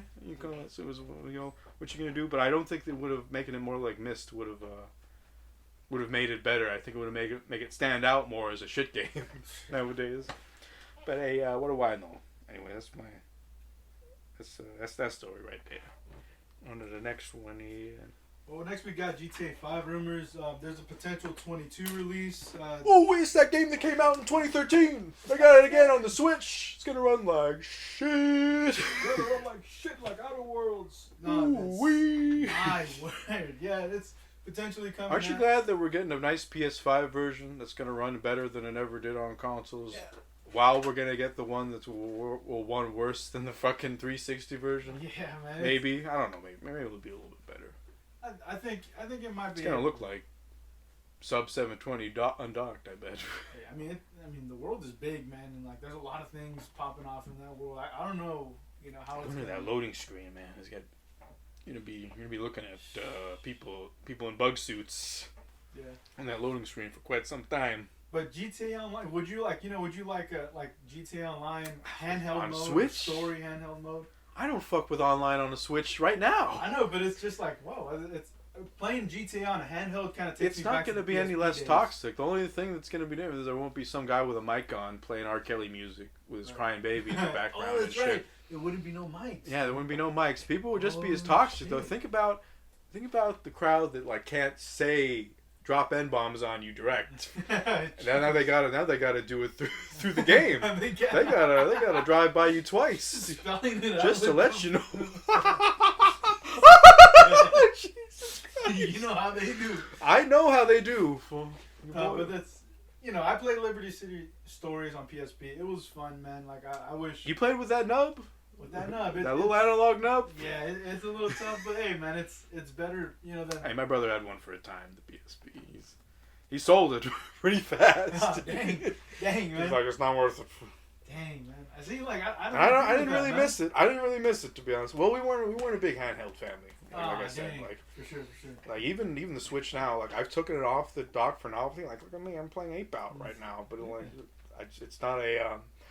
The only time I use undocked is to like browse the fucking store. Well, I played Metroid just handheld mode, dude. That shit was fucking sweet. Oh, shit. I don't know. I just want to throw that in there. But that's the story, man. Pish posh to your gosh. Pish posh, hogwash. Idris Elba is going to be your boy Knuckles. Bloody hell. Uganda Knuckles. Do you know the way? I think he knows the way. He knows the way to the box office. So my exposure from the Sonic series drops off after Sonic and Knuckles, and I don't think he was voiced in that game. And I'm pretty sure either a 3D game or an animated series voiced him. So I have no. People were freaking out, like turning their head up, like Idris Elba, and I'm like I have no frame of reference for Knuckles' voice, so I don't really care. But I guess he was like a shit kid. He was kind of like, "Hey, I'm Knuckles. Fuck you, Sonic." Like Robin in that Teen Titans live action show. Yeah. Fuck you, Batman. We ain't boys anymore. But yeah, I don't know what to make of it. I mean, I don't. Who's Sonic voiced by? Is it just like a random voice actor? No, it's what's his name? I forget what his name is, but he's Ralph Macchio. Ralph Fiennes? Ralph Fiennes. He's in Voldemort's playing. No, he's in what the fuck is it called? Parks and Rec. He's like John Ralphio. Chris That's what it is. John Ralphio. He's just this Chevy dude Chase. Chase. It's just it's kind of whatever, man. I didn't see that first movie. Apparently it was good-ish. I wouldn't see it. I don't think it's like, fucking, put it up there with Citizen Kane or some bullshit. Yeah, but it was a decent video game movie watch. Well, I'll say this, that it didn't need Knuckles. I wish it included all three characters right at the jump. I want to see an arc of them over 3 movies as opposed to, hey, we're gonna slowly introduce this guy, then this. I don't want to see Sonic interacting with humans. I want to see Sonic with like Knuckles and Tails, dude. Tails, voiced by Susan Sarandon. Dr. Robotnik, Jim Carrey up in the Kool-Aid. You know what I'm saying? How do you feel about Susan Sarandon as Tails? Susan Sarandon? It's all right. No, I don't know. I just threw it out. It's like, what the fuck is a Sonic? She said. You mean that place where you get colored drinks? Anyways, that's that news story there. Yeah, we'll talk about ScarJo getting fired from Disney now. Oh, it's been spicy there. It's been a battle, dude. She wanted a little bit more money because she's like, God damn it, man! The COVID happened. You just promised me a box office revenue. You already know. She needed a little bit of that box office money, and then I gotta ask you this because I'm not aware. I never checked the price, but does Disney Plus require you to pay $30 to watch this at home in addition to the subscription? Fuck 30. You, Disney. Hey, that's 45. That's like, in one but month. they're going on. It's like fucking. I can understand 20. 35? 20 I get because it's like a movie ticket price. Where the fuck did you pull 30 out from Disney? Maybe two people, 15 ticket, or maybe 4 people. Oh, that's probably what it is. Maybe they're 4 like, people, like they're gonna gather a family of 45 around the television and all watch. Yeah. So it was a bit pricey, but we watched it in the theaters and it was hella cheap. We went to like a $5 Thursday showing, man. So it's like I was wondering though that in this like these COVID times, have movie tickets like gone from their peak of like $20+? Have they shrunk some since then? I don't know. Was this a matinee?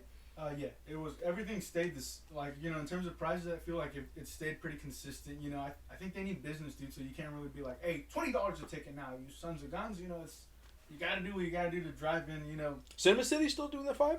I haven't been to Cinema City in a minute, but man, they were always the go-to. Yeah, so $5 movie films. $5. It's a little tough, you know. I really like that character. I really like that actor. You know, Disney, like, you know, they're a behemoth, right? They're a monopoly, and like, you know, I personally think like, what's a couple million to this actor just to like keep her happy and just like, especially she's one of the OG characters. Be like, hey, thank you for making these other movies successful, but Kevin Feige was like, my word, I'm ashamed. I'm embarrassed. He takes off his baseball cap. I had to take off my baseball cap for the first time in 20 years. It's like Chief taking off his helmet. There's another hat. He's got a do-rag. What? He's got to get the waves in, dude. Kevin Feige's one of the boys. He's one of the boys. You don't know, dude. But it's just, I don't know, it's just it's tough seeing this thing go down as a fan. You know, everybody's grown up on Disney. A lot of people have gone to the parks, and it's a little bit of the Diz, kids. A little bit of the Diz, kids. Disney radio stations, dude. But really listening to Radio Disney. Yeah. They play Wrecking Ball because it's technically.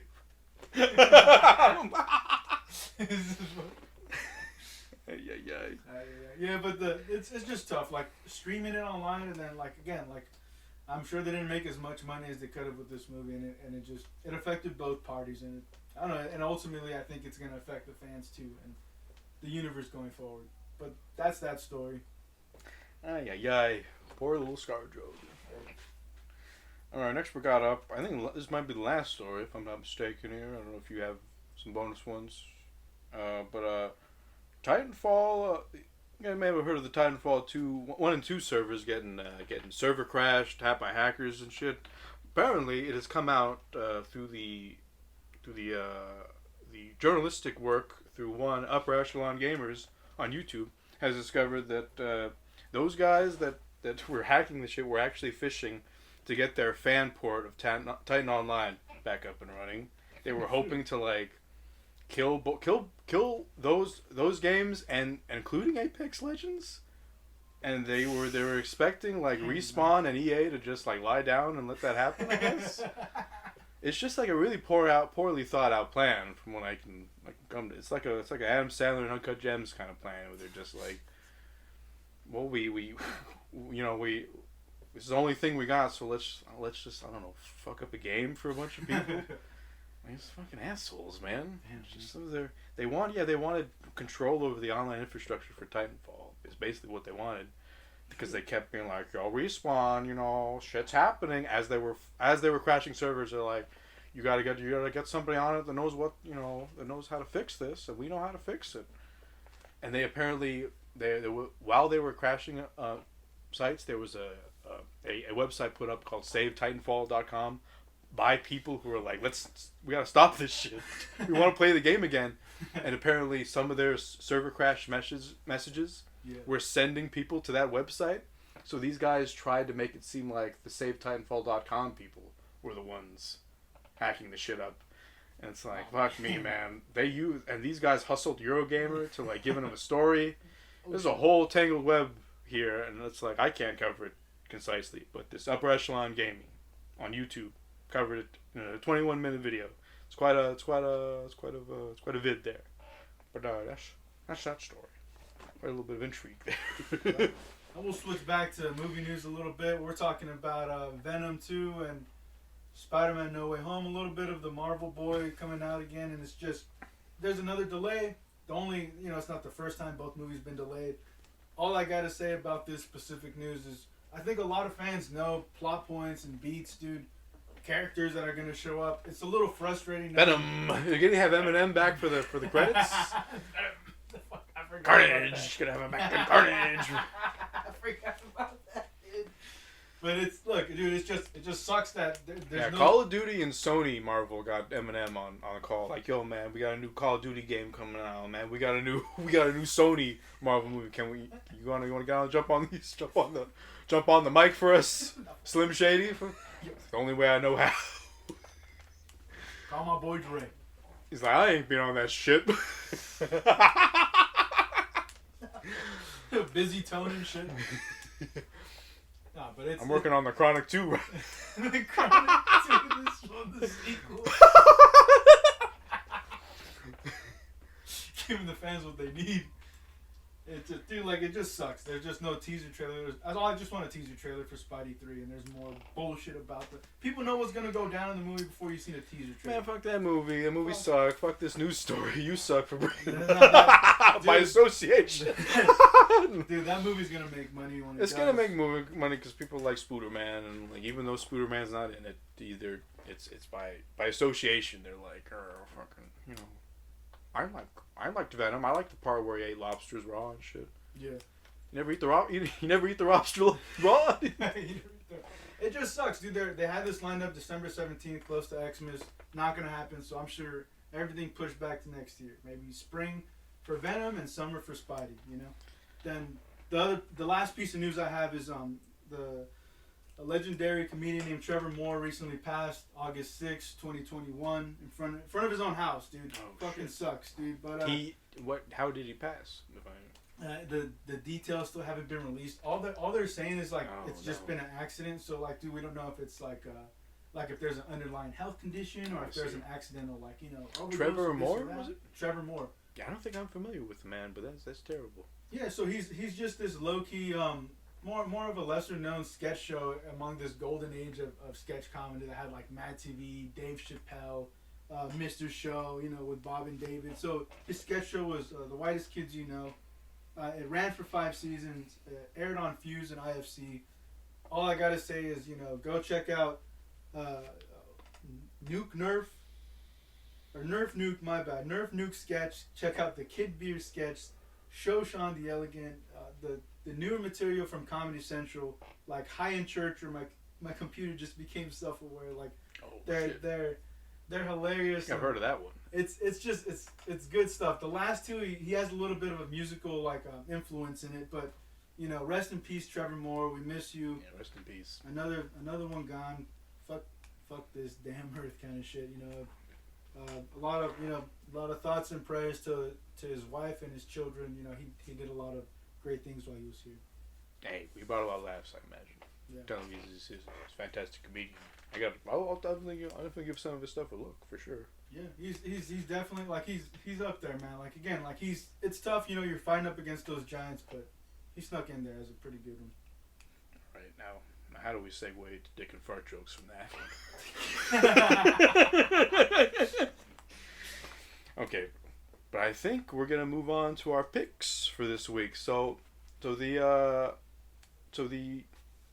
picks for this week. So how it works out with this is how we've worked it out is that every week one of us will pick a film for the other that they've never seen, and the other will pick a game for the other that they haven't seen, and we'll just sort of we'll watch them, of course, or experience them, and then we'll just kind of go into like a deep dive of like the game and the movie and whatnot. So this week, Ricky picked for me a movie. I picked for him a game. The movie he picked for me was 1984's Stranger Than Fiction Paradise with Will Ferrell. Paradise. No, it's the actual movie name is Stranger Than Paradise. Jim Jarmusch, 1984, written and directed by. It is starring John Laurie, His debut role, I'm gonna fuck up her name, Esther Ballant, I believe. Richard Edson, I believe. Those three people, and I'm just gonna run through like it's a really quick scene by scene synopsis. It's a really easy scene by scene synopsis, just because the film is already broken up in such a way, scene to scene, with this couple seconds of black screen between each scene. But anyways, it starts off over black. Some aircraft engine sound. Then it cuts to Ava, Hungarian immigrant. She's waiting at the airport. I think she's just sitting there or she's standing there, and then she kind of gets her bags and walks out of frame. Then we come to Willie in his apartment.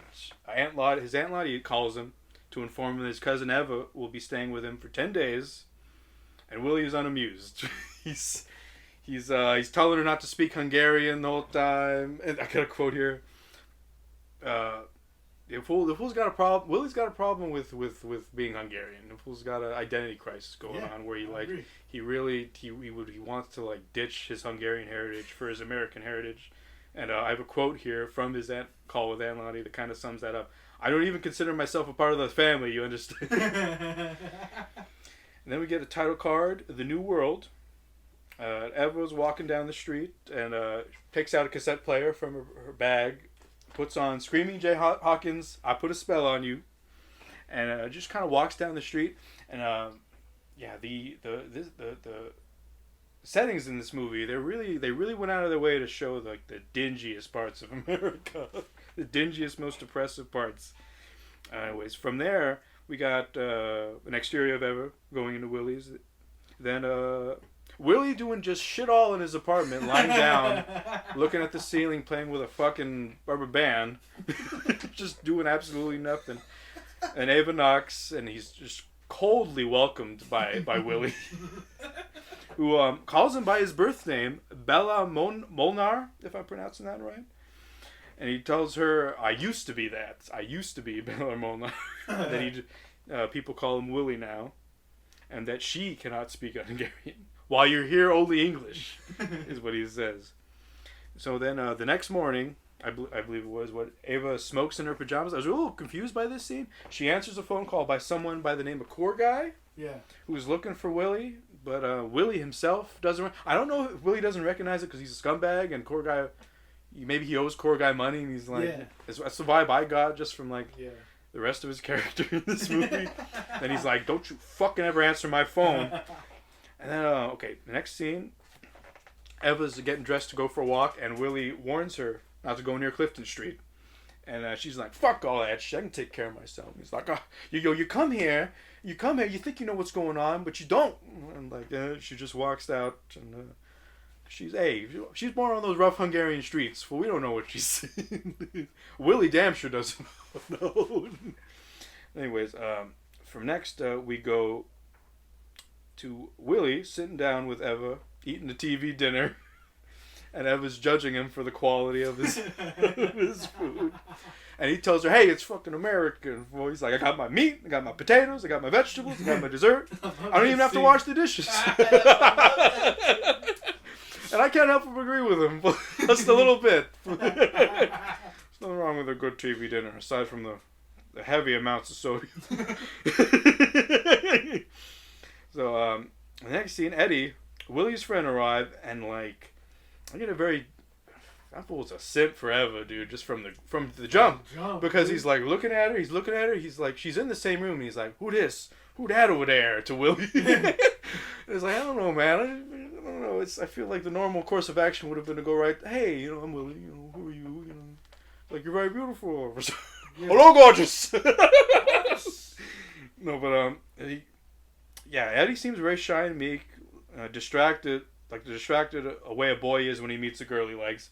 Eddie and Willie discuss like what races to bet on. Basically, it's kind of like they're always scheming on money when those two get together, and then they leave a bored Eva behind against Eddie's wishes because he's like, hey, she's fine. Well, let's take her out of the house. Okay, the next scene is Willie's teaching Eva the rules of televised football. Eva really doesn't care for the sport. Next scene we got Eva and Willie watch a bunch of B-movie sci-fi television. It's actually a 1956 film, The Forbidden Planet. Yeah.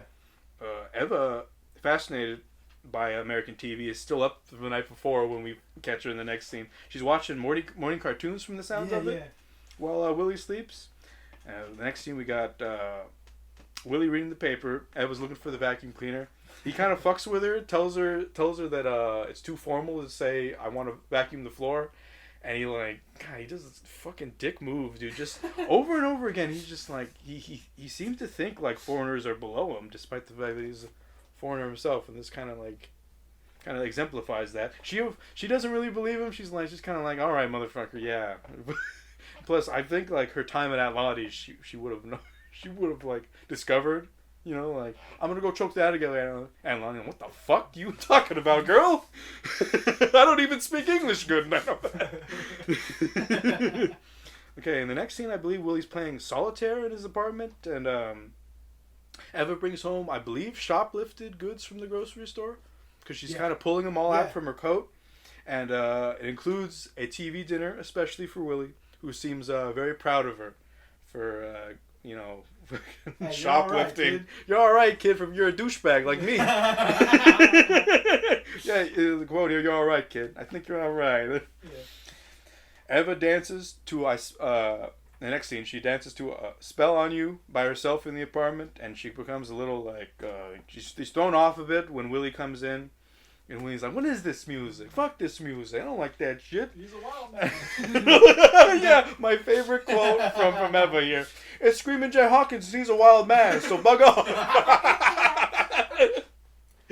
I agree with Eva there. We'll hate the golden oldies. We'll be hating. All right. Willie buys her a dress, and she tells him it's ugly, and she'll try it on later. Which, yeah, that fool doesn't know how to take a hint.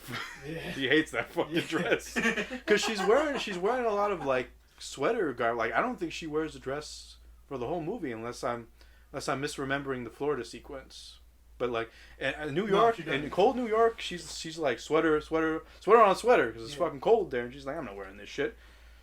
Okay, so next scene, wearing the new dress, Eva packs her bags, and he tells her, and she's like. Willie wants to bum a couple of her Chesterfields off of her that she stole, and he's like, you can get Chesterfields in Cleveland, because she's headed to Cleveland. She's like, yeah, you can get Chesterfields everywhere. Well, what's the matter with you? And yeah, he bums a couple of her cigs there. Then the next scene, Eva says goodbye to Willie. Willie looks visibly melancholic when she leaves. He has this quote here, I don't know, maybe I'll see you again sometime. Like they're not family or something. It's just weird. It's like that fool was expecting to not see her again because for his own prejudices against his own family. Yeah. Outside on the street corner, Eva takes off Willie's dress and puts it in the trash in front of Eddie, who she says goodbye to. And there's a quote from "This dress bugs me," she tells him. Yeah. Willie mopes in his apartment, and Ellie walks in and tells her that he saw her leave. Eddie compliments the dress that she saw her through with. Willie brings them a beer, and they have a very long, awkward, elongated silence on them two just sitting there sipping beer. Yeah. And we get a title card 1 year later. Probably my favorite scene in the movie right here. Yeah. Willie and Ellie just having a card game. Cheat their way, and this very husky gentleman with a sweater vest himself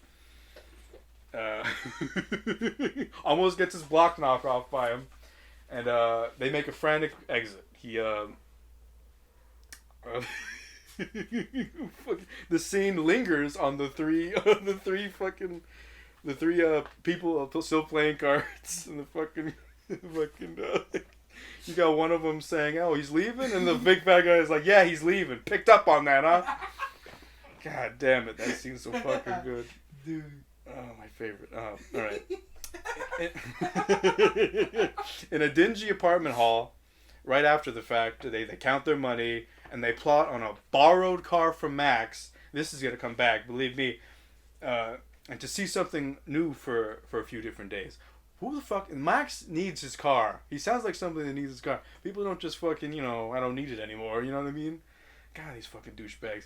Anyways, Eddie drives. Eddie does all the driving to Cleveland. I want to remark on right quick.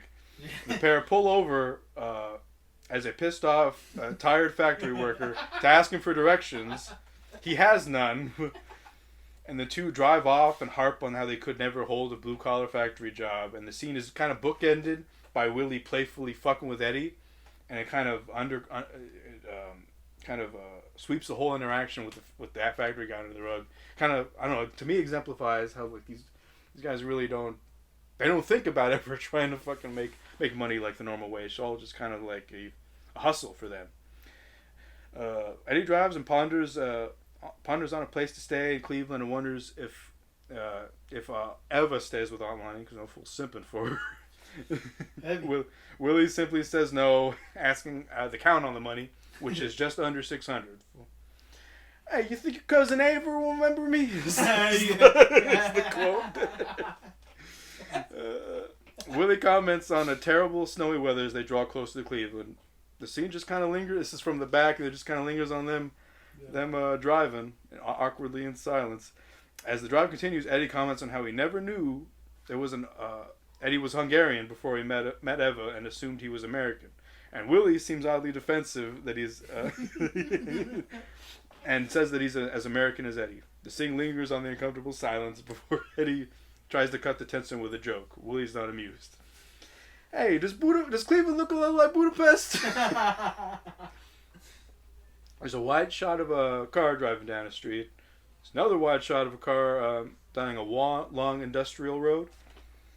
Willie's falling asleep here, and Eddie drives down a large industrial throughway, and he asks Willie if he's asleep, and he's jogged awake and says no. Car drives down a long residential street. Car pulls into a residential driveway. It's Aunt Lottie's home. They're welcomed in, and they knock and introduce themselves. This is his aunt's. The first time he's been in his aunt's place in 10 years. And then Lottie offers him some food in Hungarian. Eddie seems slightly flustered by the culture shock of the whole thing. Lottie hands them a platter of grub, and Lottie tells him that Ed was working at a hot dog stand. Eddie remarks on it. She called you Bella outside. The two surprise Ava at work. Jim Jarmusch is in the background there. He just notched on a hot dog. They tell him they've come pick her up, and she gets off in 20 minutes. And, they'll wait outside for her. Billy, a fellow admirer of Eva, walks her to Max's car and tries to invite her to a movie. He says Space Wizards or Days Without Sun are the films he chooses. Eva very nonchalantly was like, "Are they showing a kung fu movie?" He's like, "Hey, go check. Yeah, then give me a call." Eva was just a player, is what I'm seeing from this dude. That was the biggest baller. She's smooth. They part ways, and then she gets in between Willie and Eva, with Willie now behind the wheel. Yeah. To remark, Willie, Eddie, and Lottie are all sitting watching TV. They all the pair plot on something to bet on, like they normally do. And Eva prefers to go out, and then Lottie gets all in a twist, like screaming in Hungarian, like, "Oh, basically you shouldn't go out alone." Yeah. And Willie kind of diffuses it by offering himself up to go out, which I don't know. I thought was a little weird. All right, I just don't understand why she treated me like a baby. Is what Eva says. And fucking Eddie, who's just clueless that entire scene. Hey, we going to the movies? And the next week, we just smash cut to the four of them. Billy looking defeated, eating his popcorn, watching this kung fu movie, as he has to sit next to Eddie, who sat next to Eva, who sat next to Willie. All right, in the next scene, they're dropping off Billy. Billy asked Eva to walk him to the door, and the pair kind of mock Billy for walking her to the door. What interaction! Thanks for paying for us too, Billy. Which Billy doesn't kind of just like, okay, yeah. Good guy. He's a good guy, Billy.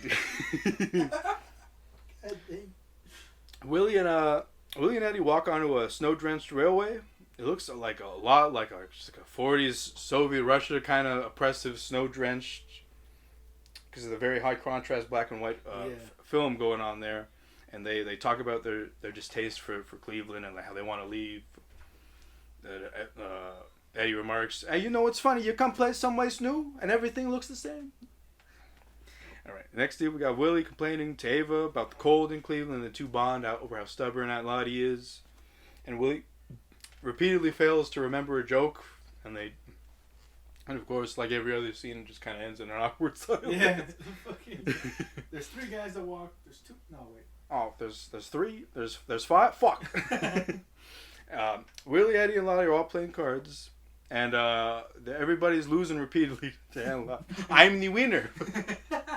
She's playing no games. Abby answers a call from Billy and says she can't go out tonight because it's the last her cousin's going to be in town. And Billy does not sound hyped, if we're to believe Eva's response. Eva seems fucking annoyed by Billy. And he's he's like, "I thought I was important." I think it's like, because she says, "Of course you're important." And I'm like, that fool used the word important?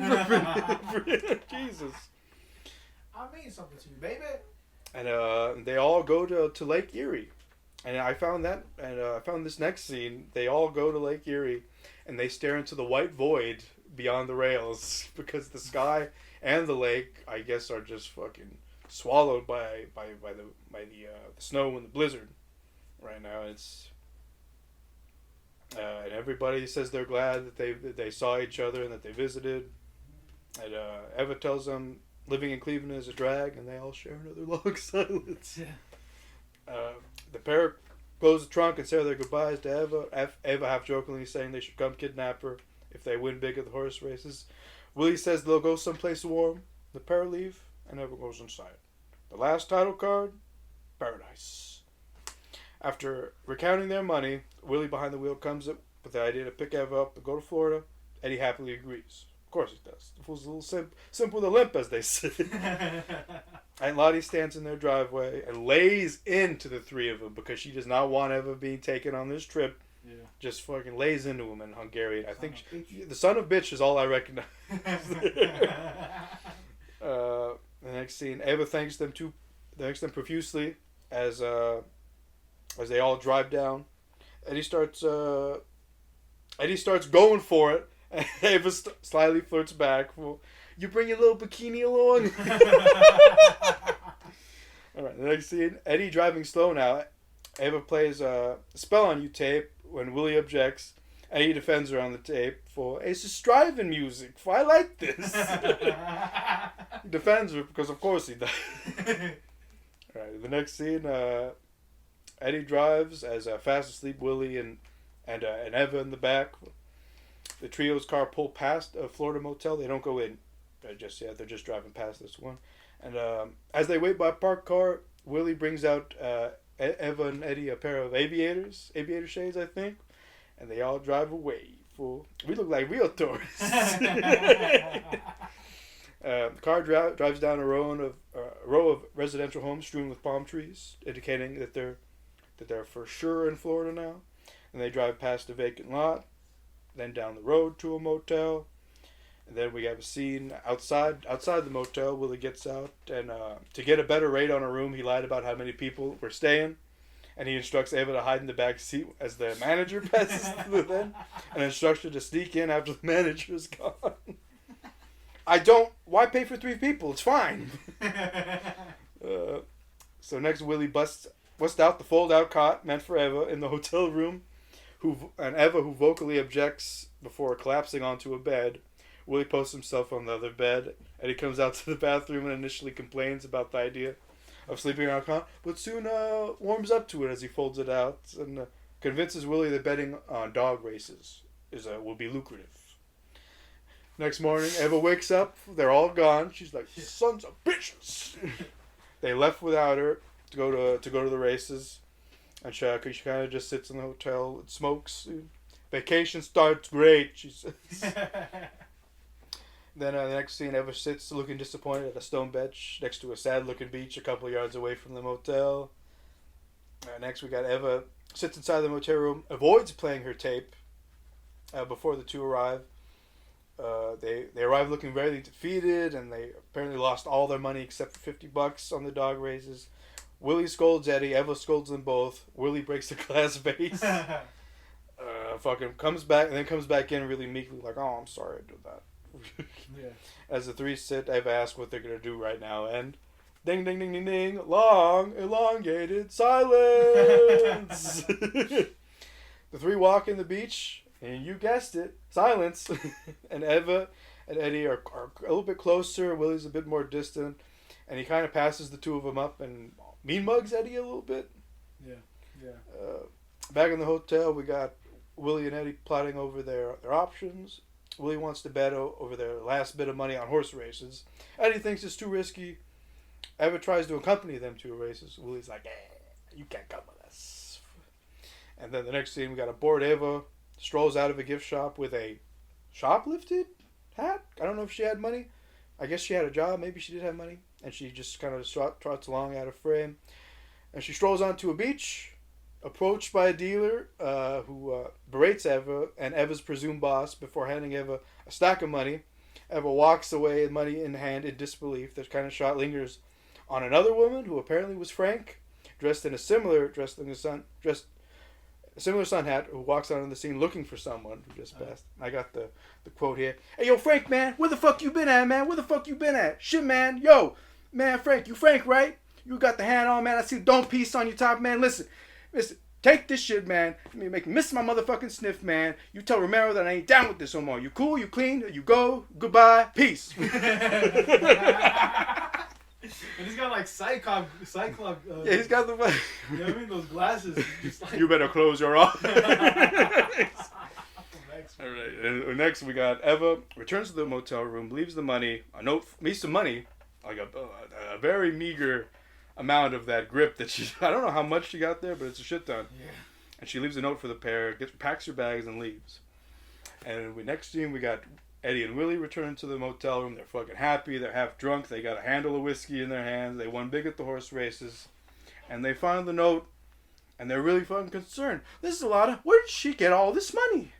Where is she? And they find out that she's going to the airport. I think it's in the note. Yeah, it's in the note. She's going to the next scene, we got Eva talking to the airline agent, played by the cinematographer. Hey. Man did his research. And the check-in who informs her of the European flights tomorrow. The only flight available now is the flight to Budapest in about 45 minutes. And the scene cuts away from her before she makes a decision. She looks very indecisive when they cut away from her. And then okay, the next scene we got Willie talking to the same airline agent, who informs her that she may or may not have bought a ticket to Budapest, and that he bought a ticket to specifically get her off the flight. And he takes a final swig of whiskey before he goes out there. And then he instructs Eddie to wait for him. And then the next scene, we got the penultimate scene. We got Eddie just chilling outside the airport, who spies the Budapest plane leaving. And he just gets in his car and talking to himself about the bad feeling he had and leaves. What the hell are you going to do in Budapest? Yeah. And the last finale scene, Eva arrives back in the motel room, having gotten off the flight, picks up her sun hat and sits on the made-up bed where Willie slept, and flicks the sun hat a little bit with her thumb. And cuts to black, which I put a spell on you, plays over the credits. And fin. That was the synopsis run through of Stranger Than Paradise. It was a good movie film. I didn't like it initially. It had a lot. It reminded me a lot of Fargo. I really didn't like Fargo the first time I watched it, because it's like that's the cinematic masterpiece. And then he kind of let it linger, and there's definitely more going on to the hood than that meets the eye on the first cast, on the first time you watch it. Yeah. It was very proto Seinfeld in a way, in the sense that it really is about nothing, and it's a bunch of douchebag characters. Eva becomes a douchebag. At least, I don't know. Maybe she shoplifted in Hungary. We don't know. Yeah. But she kind of, by association, she kind of becomes part of the shitbag crew there, which is why it's very Seinfeldish vibe to it. The hangout style of it as well. They're always just hanging around their apartments, sipping coffee in Seinfeld. Yeah. Fucking fantastic. I don't know if you had any thoughts on the film. I got a couple. If I could quickly break down a little bit of Jim Jarmusch, born in Akron, Ohio, left at 17. The dead don't die. I haven't seen it yet, but I'm hyped to after this. This is my introduction to Jim Jarmusch. Yeah, this was mine too, dude. Like, this is the first thing I ever seen from this dude. But he went to New York in the mid 1970s, Columbia College student, studied literature, hoped to be a writer. You know, had a semester in Paris, which turned into a year-long stay. Really fell in love with the Cinematheques out there in Paris. Wanted to make films, as he put it, simple and pure, just minimalistic in a way. Inspired by this Danish filmmaker, I never heard of this guy, but Carl Theodor Dreyer. Wrote a 30-minute short called The New World in 1982. Screaming Jay was a childhood song of his, so he wanted to include this in his film. And he also said that this song had a waltz-like tempo, which he thought would be perfect, you know, for this the tracking shot. Apparently, Screaming Jay didn't get any money for the film, and after having found that out, Jim Jarmusch sought out Screaming Jay, found him in the trailer, gave him money, dude, and the two were friends until Screaming Jay passed. That's some beautiful shit right there, man. This guy's got a beautiful soul, man. And on that note, man, he loved the idea of mixing the old world like an Aunt Lottie or like Budapest, and the new world like something like, you know, Eddie or Willie, right? Like someone who has like obviously an identity beyond like America, but you know what I mean? It's, you know, it's the new modern world kind of thing. It's the Western world. But the last image that lingers. You know, I took there was three things that stood out from this particular feature. It's people leaving you, and then the second is like you never really know what you feel about someone until it's too late to express it to them. You know what I mean? It's kind of you know, like you just, you know, like, you know, everybody has that, like, I guess that love language to be like, hey, dude, like, I missed you, like, you know, you're like, you know, you're a good friend, you're a brother, you know, like, you know what I mean? Like, I just got love and respect for you, and, you know, just the third thing being miscommunication. So I think it's interesting, and I think it's going to tie into what we'll talk about after this, but there's two vignette based experiences this week. Yeah. Well, more on that later. Yeah, more on that later for sure. But some more notes. Just Eddie was a first-time actor in this. You're right. That movie was Forbidden Planet. He wanted style over fashionable. So no style meaning, I mean, not fashionable meaning like hipster or beatnik or like punk rock. Yeah, the shots were very functional, and like how do we get this scene in one take, the best like how do we compose it? Right. And there wasn't like, hey, here's a fucking cutaway of the money or a close up of this or whatever. Yeah. So he also like again with the wardrobe, he wanted to give them the racetrack look, you know, a little bit of a Rat Pack kind of feel to the thing. And you know the dress, that was like Willie's interpretation of America, presenting it to Ava, trying to be like, you know, this is what it takes to make it in this kind of, you know, this kind of environment. You know, I think it's interesting that Jarmusch talks about his method of like he talks to the actor alone rather than trying to like, let's say, sabotage them or ambush them like a Harmony Korine in Spring Breakers kind of thing, like, hey, or throwing pigeons at the fucking actress, like your boy, Psycho Man. I forgot his name already. Oh my God, they're gonna rescind my cinema card. Alfred Hitchcock. Oh, the big fat bird. Damn, dude. And I think Jarmusch is an interesting character. He's got this quote I wanted to include here. It's the Academy Awards is nothing but a big company picnic where everyone slaps each other on the backs because they made a lot of money. Yeah, that's true. It's like I don't know. He's taking these swings and like a little bit more on that, on what he thinks like the Hollywood kind of style is. But you know, you're right. Eva wanted to be an American, but the film makes no judgments on any characters. You know, it doesn't make judgments on Willie for wanting to be, you know, more new world than old world. You know? We're gonna have to get familiar with the old world pretty quick, based on where we leave. Hey, he's got to reckon with his identity. I feel going drunk and broke to Hungary, dude. Drunk and broke. Hey, just like I think Eddie's holding the money now. I'm not sure. I think you're right, dude. I think he did. Because if he's in the car, because he was gonna bring her back. Right. Eddie's gonna have a hell of a day. He's gonna have This guy Max's car. Dude, they talked about ditching Max's car casually, dude. That's what I said I was gonna bring it up, but it's like these fuckers are so fucking scum, dude. They're a little. It's Yeah. like we can always ditch the car, you know. Fucking hell.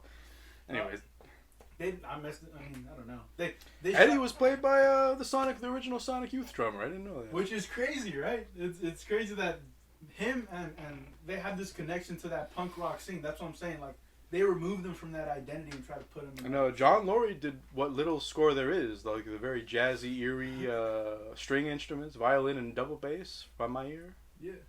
He said he was inspired by some of that Hungarian music, so he kind of wanted to put that on the track. It's great. It was very low budget. I believe it was only music with all the title cards. You know what I mean? Yeah. If I'm not mistaken. Yeah. Other than Screaming Jay.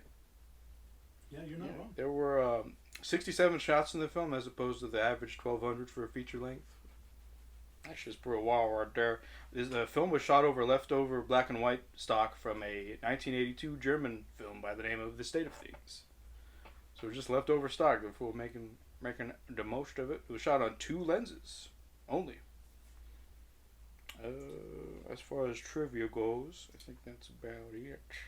To go along with that comment with film, you know, like he did shoot on film, which made some grainy ass film. But he was like he was insistent on rehearsals, you know, and you know he doesn't.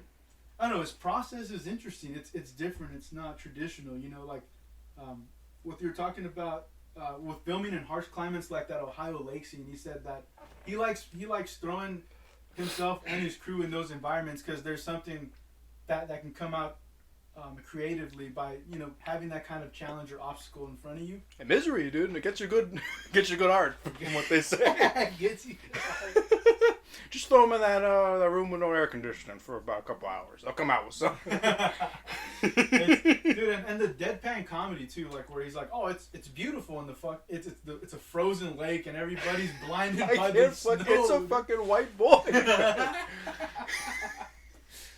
So the whole movie, like there's no quick edits, there's no sex as exploitation, there's no drama, there's no like cartoonish violence, you know, it just a lot of lingering. And like that's what he wanted to, like, you know, emphasize in the whole thing is just, you know, the shit that dead silence, the shit where like nothing's said, but I mean it's real. I'm not gonna deny that. Yeah, it's definitely felt natural. As opposed to just like people not talking. They ran out of lines. Oh no. Or Sorkin kind of like bang, bang, bang, bang, bang, bang. Like it's a different tone, but fucking Aaron Sorkin. He doesn't do storyboards. He doesn't do shot. You couldn't pay me to watch that fucking Chicago trial movie. The Chicago, yeah, I don't know what the fuck. Shot, reverse shot, exterior. Shot, reverse shot, exterior. Dude, but this guy, like again, like he's just not. He goes in there auteur style. Like again, no storyboards, no shot list. You know, no Hollywood ending where they all reunite and it's, you know, it's a happy fucking moment. No, it's like Willie flies to his homeland. He has to, you know, confront his identity. Eddie's left alone by the car, like you said. I really do think you can cut scenes together to make a Seinfeld episode. you might be able to. Like you were talking about, you know, Jarmusch in the hot dog restaurant, the DP as the airline agent. The producer was the lady in the hat that came in after Ava. So thought, yeah, she was Frank.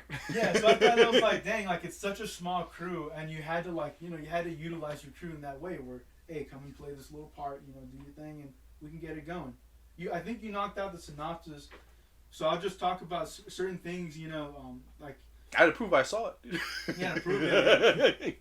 So like, yeah, I like that the TV, like when it's displaying this, like what Americans do in front of the TV. It's sports, and then it's movies, and then it's morning cartoons, and I'm like, well, shoot, like you kind of covered those areas pretty well. Yeah, the card scene, great line. Like you picked up on that, huh? You know, like who is that? That guy sounds like is that guy actor, or is just kind of a one-time thing? Maybe he was like a theater dude that Jarmusch knew or something. I don't know. I feel like a movie producer watched that. Get that man in my next film. Get that, yeah, you know. Yeah, I like his energy. Yeah, I don't know. He's one of those dudes. I think he works with a little bit. Dude, the shot in the hallway after that scene. Yeah. where it's like it's a It's top like a down. very noir kind of shot. Yeah, dude, I love that. It's just beat down apartment. They're just kind of counting their money. They're talking about what their next move is, and like, again, like I love the position, the framing of that thing, because it's not just straight on dead hall. Like there's a bunch of lines that are just that. Yeah, there's interesting lines and some graffiti on the foreground and background. I fucking love that, and it's like a real location that they shot, that they lived in. It's I love those kinds of fucking touches, dude. Like, grab and go filmmaking, dude. Let's just go film. Fuck it. We got a lived in place right there. What do we need to make a set for? The set designers over there like, oh, fuck. Dude, and just to tie this up, man. Like I remember watching this movie. I watched it on like a Criterion thing. Like there was an app, right, or whatever, and then going to watch it, a double bill feature. I went to watch it at the Egyptian. I downed to Edible. I went to go eat a hamburger to soak up the THC. Go back and it's Stranger Than Paradise and another movie from Jarmusch's catalog. So then I sit down. The movie starts to play. You know how the theaters there's two sides in the center fucking viewing. So I pull up on the side. I like the side because I like to be not disturbed. Have my space and all that. Mm-hmm. So we're doing our thing. The movie starts to play. The usher comes out, talks about what's gonna go down. Talks a little bit about Jarmusch. Talks about the movies. Talks about what they got going on this month. So the movie then starts to play. Mm-hmm. You have the airline noise and all that. The screaming jag, and then a cop starts to walk down the aisles. You know what I mean? Checking row by row, and like I'm over here like mid edible, and I'm like, holy. Oh. Here come the fun police to take your boy away, kind of thing. Like, are you doing druggos here, sir? That kind of thing. I was like, dude, because I lock you in the fucking stockade for yeah, man. I had a hubby bar, dude. So it's just one of those edibles. It's just it can pack a punch. So whatever. The cop continues making his way down the aisle, drawing his gun, and then he finally stops about 3 hours ahead of us. He pulls up his gun and he's talking to this young African American. He's like, sir, you're gonna have to go with me, kind of thing. I'm like, what the hell's going on right here? Mm-hmm. Turns out all that guy did was snuck in to watch the movie without a ticket. So the cop came. What, a pistol out? To bring it. So that yes. Was it a stun pistol at least? No, it was a real drawn. That's why I'm like, holy shit, dude. They know trying to stun no shit. You know what I mean? Yeah, this is L.A. This is Egyptian. How much you pay for the ticket? It's the Egyptian, so I don't remember, dude. It was one of those maybe it's $15 for the two. For $15, they point pistols at people. That's what I'm saying. I gotta not go there. That's what I'm saying. It was just a trip, dude. That incident occurred that day, and he pulls him out. He starts to walk him out. The usher comes out, because they have to continue the movie. They had to pause it because it's an incident, and he's just sorry about the noise. We live in a barnyard. We got some barnyard kitties here making a ruckus, making some hay. But, the usher's just like, hey, Stranger Than Paradise, and then we continue. Fucking hell, man. Yeah, we just continue the movie. Okay, did Jim Jarmusch fucking make the... That sounds like some... I don't know, man. You hear about indie, was more... Kind of... I don't know, not that Jim Jarmusch is he's an indie filmmaker, because he's been around quite some time, and it's I don't know, man. That seemed like something that a bored filmmaker would pull. Can I hire this cop to, hire these two actors to, But we'll point that pistol at that other actor. Yeah, and that's the thing, dude. It's a quiet film. They're not trying to drive up shit like that, but it's just one of those things where it's the harsh reality of hey, you're living in L.A., dude. Things aren't to live and die in L.A. Yeah, it's not. It's the place to be. It's not the suburbs. Gotta be there to know it. Yeah, it's what you wanna see. It's just man. To live and die in L.A. It's just one of those things, man. It's just one of those things, but that's a fucking surreal experience, man. Yeah, it was wild. Hell. But I definitely wanted to include this in this Stranger Than Paradise review because we're just because that's the movie that was playing when I watched it. Watched it in 2013, the same year I put it on. I made a thing for some film course I was doing, so I was like, oh, I gotta pick a director. And you picked Jarmusch? Yeah, I picked Jarmusch. Shit. So that's one take. That's one take. It's easy work. Yeah, exactly. So I made my little documentary on the chain reaction. So it's whatever. The point is, dude, it was a crazy film. It was a crazy night, and it's what a line from the usher to just be like. Yeah, this is Stranger Than Paradise. Yeah, that's just I'll just never forget that shit. It's just certain things in life where they'll carry with you. Oh, that's wild shit. Well, unless you have anything to add, I think that'll conclude our movie pick this week. Our discussion of Jim Jarmusch's 1984 Stranger Than Paradise. And I think we're going to be moving on to the Juego pick of the week. Game pick. Fantastic little game. Ricky, what game did I pick for you to play this week? Yeah, this week's pick is Adios. A little game that had a cinematic feel from the jump. I'm just going to go with some of the thoughts I had first playthrough. There wasn't much to do but to activate the scenes and gather new info from the conversations. It runs a little bit funky, meaning like the frame rate drops a bit and delivers a shaky performance. As soon as I start feeding the pigs, I get, I ask if I can leave. You know what I mean? If I get out of the mafia, like that's a dark intro to this dang game, because I know you're swinging from the porch, but like these series of events lead pretty quickly to that van and that conversation. Exactly. And it doesn't let up from there, man. Like it just, I think you find out you work with this dude for 15 years, maybe started in 78. The only reason you got in is because your son was sick. You know what I mean? So you got a father trying to just do what's right for his family, and then you got, you got these two other individuals, Jimmy and Tony. Like I don't know if Jimmy is just like a higher. Yeah, they're only mentioned in passing. They're not actually voiced or in the game. But no. Jimmy, I believe, is a kind of connector, and Tony's like the big boss. Is what I hear from it. Right, because he had a column and all that stuff, But yeah, and then his wife. Obviously, he's talking about his wife past tense, and he had a Yorkshire dog. What is it? Yeah, I think Yorkshire. I think both can work. Yeah, and and then they ask this random question. When they start to have breakfast, like, you think pigs know their food? And yeah, there's a lot of Tarantino-esque lingering on details. Only it's not from like a cool guy like, ooh, I got this vinyl record. It's tight. It's just kind of like a bunch of dorks talking about stuff they find interesting is what it is. Right, and it's like a little slice of life kind of conversations, with tree breeds and what have you. The which ones? Tree breeds. Oh, the chestnuts, right? Yeah, American chestnut. Chestnut. The other thing. I don't want to derail your synopsis. No. It's more of a thought, like it's just from the first playthrough, like stream of consciousness, man. Hold on, I gotta move this bag, everybody. I'm sorry, a cat is going to town on it right now. You know how cats and bags are. Anyways. So what I noticed is that there's grayed out options for exactly. There's grayed out options that are specifically grayed out because they're either things that he can't say or things that he won't say because they're too emotionally. They're just too much for him to say. You know what I mean? And I thought that was a kind of neat touch to add to like a dialogue trees and whatnot. Yeah. So you select them, and what's the response you get? You don't. Yeah, you don't. Yeah, you get a very. Yeah, you can't do them. Yeah.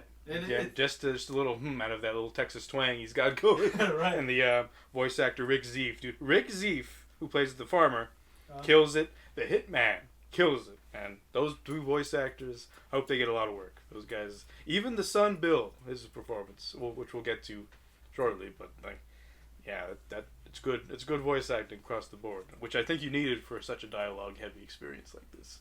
No, yeah, you needed to bring in those kinds of actors, which it's not Resident Evil, one with Jill Sandwich kind of thing. It's people who are taking their profession seriously, and they want to deliver the emotion in these scenes where it's like the bulk of that game, is just experiencing that scene, dude, and just having you only have one response, really, dude. So you're basically just playing out that dang scene. Yeah, people would call this game a walking simulator. I really don't think. I think it's a little more interactive than a walking simulator, just because it's got dialogue choices, and your walking simulators, you really never interact with anybody. It's just kind of like you interact with ghosts, you interact with things that aren't there anymore. Whereas this, it's like you're not making like choices. It's not like a Walking Dead, but you do get different peaks at a character depending on what you pick in given scenes, and it's pretty dope.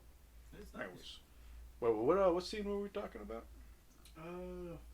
They're talking at breakfast, and then it kind of flips to a free roam sequence where you're able to tackle a couple chores at your own pace. That's another thing. The hitman, that character, dude, it's a much much more complicated relationship than just business partners, because that hitman is giving away a day of his time for fucking manual labor, basically, just for the chance to convince him to not make the decision he's making. And I think that's pretty powerful for like, and I think that kind of exemplifies that. If they weren't friends already, they were approaching friends before this day, and by the end of the day, if not for the circumstances, they would have been friends. Yeah. Just because of there was a lot of reveals, you know what I mean, about each other then, or mostly the farmer, for being real. He's kind of the centerpiece. Yeah. But yeah, the free room. I don't know which scene you want to talk about first. I don't know what scene you did first. There's the shovel, the goat, the horse, the horseshoes. Every scene is kind of There's a title card, followed by a very bassy sound cue for the title card coming up. Yeah. So I'll just continue working through this little synopsis where I'm just, like I said, just giving you like quick little notes. Like, you start talking about returning from the war. You got a working class background. Did he kill Gary Gordon? He just kind of says like one day, boom. Like maybe he didn't, dude, but. I doubt it. I feel like that's a pretty tragic. He just doesn't seem like maybe he was back then. Who knows? He doesn't seem like a trigger man. Like I feel like he'll dispose of bodies, but like I don't feel like he's put a gun on anybody since Vietnam. Right. And that would be his first stay in Vietnam, because the second stay was he took a camera instead of a gun. Yeah, and like what's it called? Another line, he's like, a man needs hobbies, basically, to kind of grieve, to kind of work through some of that, some of that. Oh yeah, when he reveals that he fixes soda machines. It's kind of like a weird little hobby he has to like relax and unwind. Yeah. And he was talking about specifically to Sadie's sister, when Sadie passed, she was kind of frustrated with him that he wouldn't cry, and he's like, "This is how I grieve. This is how I cry. I come in here and I fix something, and I fix a little part of myself." Yeah, it's a healing thing. Yeah. And like I love that. I love that whole scene, and that whole it's something as I don't know, as mundane as a soda machine. Man, he's just fixing these things. You can actually give him a soda if you like hit the button. Oh damn! One time for the hitman. Yeah. Dang, man. I mean, it's a good. Yeah, in the shovel, there's a sequence where you shovel. Like we just talked about how he's in Vietnam. The conversation where that happens is they're shoveling manure. Yeah. And you have a choice to help him or not. He'll shovel all the manure himself. Yeah. You can help him shovel it. You can shovel faster than he does if you want to. But yeah, they shovel manure and they wheelbarrow it over to his crops. Yeah. And they talk about how the real people that made a difference in Vietnam were the journalists, because they show how they helped people in the USA see how close they were to war. By the way, I don't know if you mentioned at the top, the game takes place in 1993. That's kind of, I don't know, it's really not said anywhere in the game, really. It's kind of just like you gotta kind of figure it out from like, alright, there's vinyls, cassettes, but it's kind of it's a farmer's place, and the fool's inherently kind of old, so it's like there's a little bit of mystery, like the place is a little bit caught in time kind of thing. Yeah. But yeah. Anyways, we were on the shovel. There was a whole scene devoted to his horse, where he's just like, "What the fuck's the point of a horse?" The hitman is like, it's like you can't eat him. It's like you're not racing them. They sleep standing up. It creeped me out.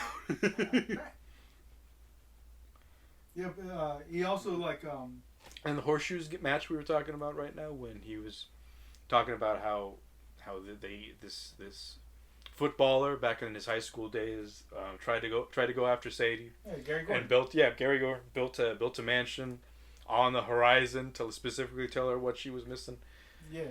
And it's not. I don't think he did it, but the mansion just went up in flames, and he's telling him it just went boom one day. And it's like, I don't know, dude. Because I guess he wasn't a killer when he returned to that war, so why would he do that? But it just made me go like, what the heck? Yeah, I wonder if maybe like, I don't know, Hitman knew more about than he's letting on, and maybe he was like, that's my buddy right there. I'm not gonna let that fool. You know what I mean? Somebody, Jimmy, Tony, maybe somebody who had a rapport with him was like, hey, fuck that guy, fool. I'm gonna do a favor for my boy, the farmer, and took him out. Anyways, Because the fool's like, we don't have nightclubs or pool halls to go hang out in. And the fool's like, pool hall? That's 1800s? Okay. And then after all those events, there's the tree, which where they discuss chestnut trees.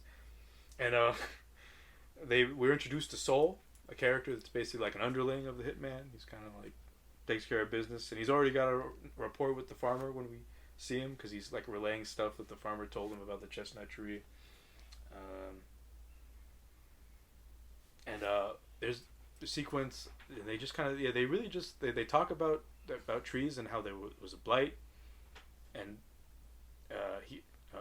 the farmer starts talking about how he I wanted to be buried. I want to be buried out here, and like talking about moving Sadie over here, and Hitman sends Soul away, and it's like, listen, you're talking about death. You don't need to do this. There's tons of scenes throughout this game where he kind of pulls him aside. He pulls him aside, and he's like, listen, you don't have to do this. You know what quit means in our line of work, and it's interesting to see how the farmer's made his mind up by the time we see him, and how we see Hitman lose his patience slowly, little by little, over the game. Yeah.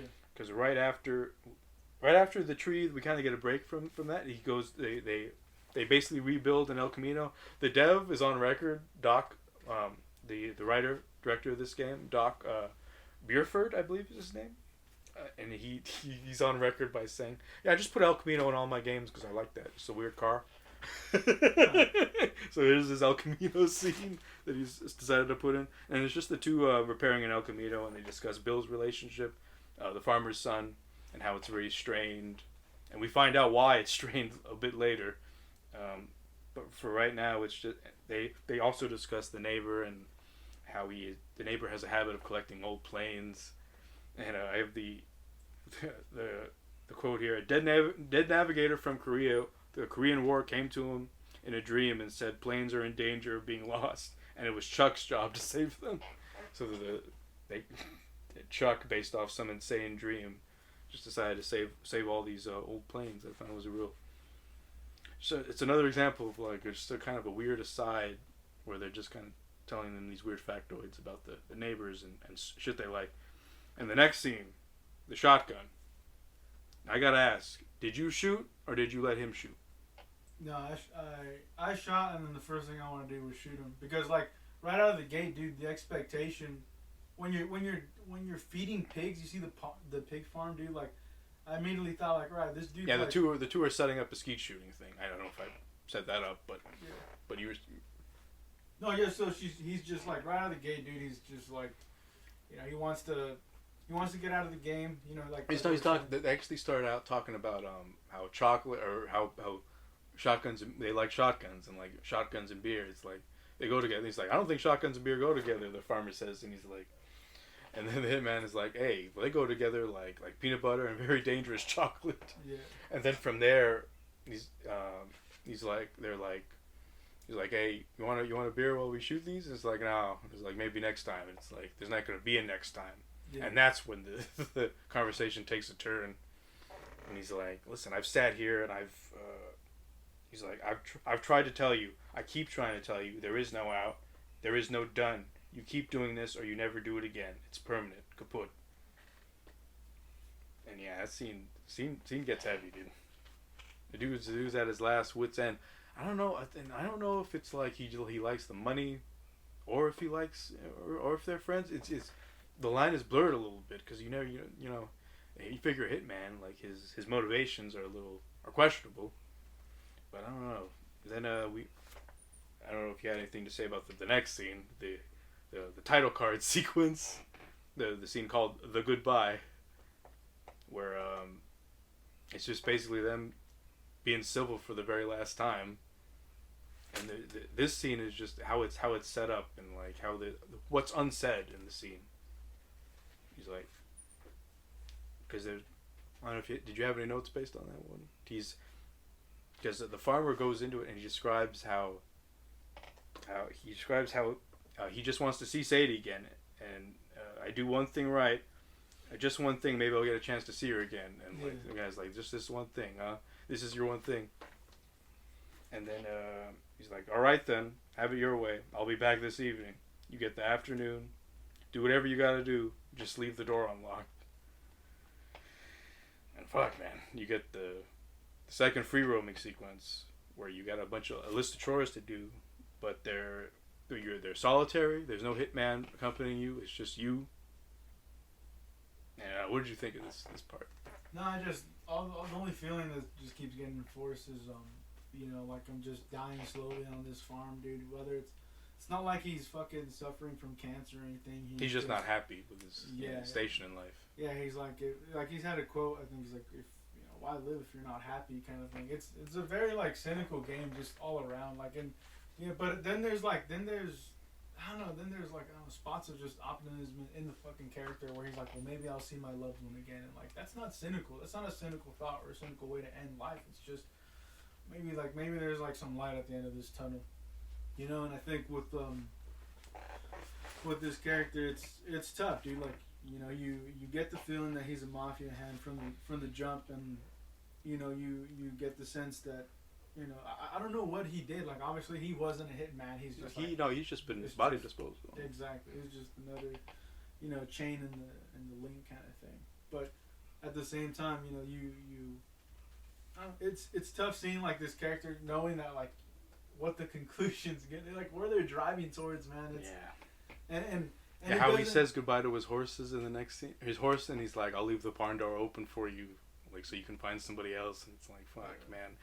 You got a little bit of humor in the fish sequence when he tries to catch how he named the fish, the admiral, and he's like, I don't know how many chances you do to take, but the objective in the corner would change, and it's like, yeah, I'm sure it's in there somewhere if you get like 4 fish without getting them. It was a nice little thing where he's just kind of like checking off his bucket list or his like what he can in his short vicinity here, and then he goes inside and he has 2 phone calls, and they're both fucking heart-wrenching, but they're just both heart-wrenching in different ways.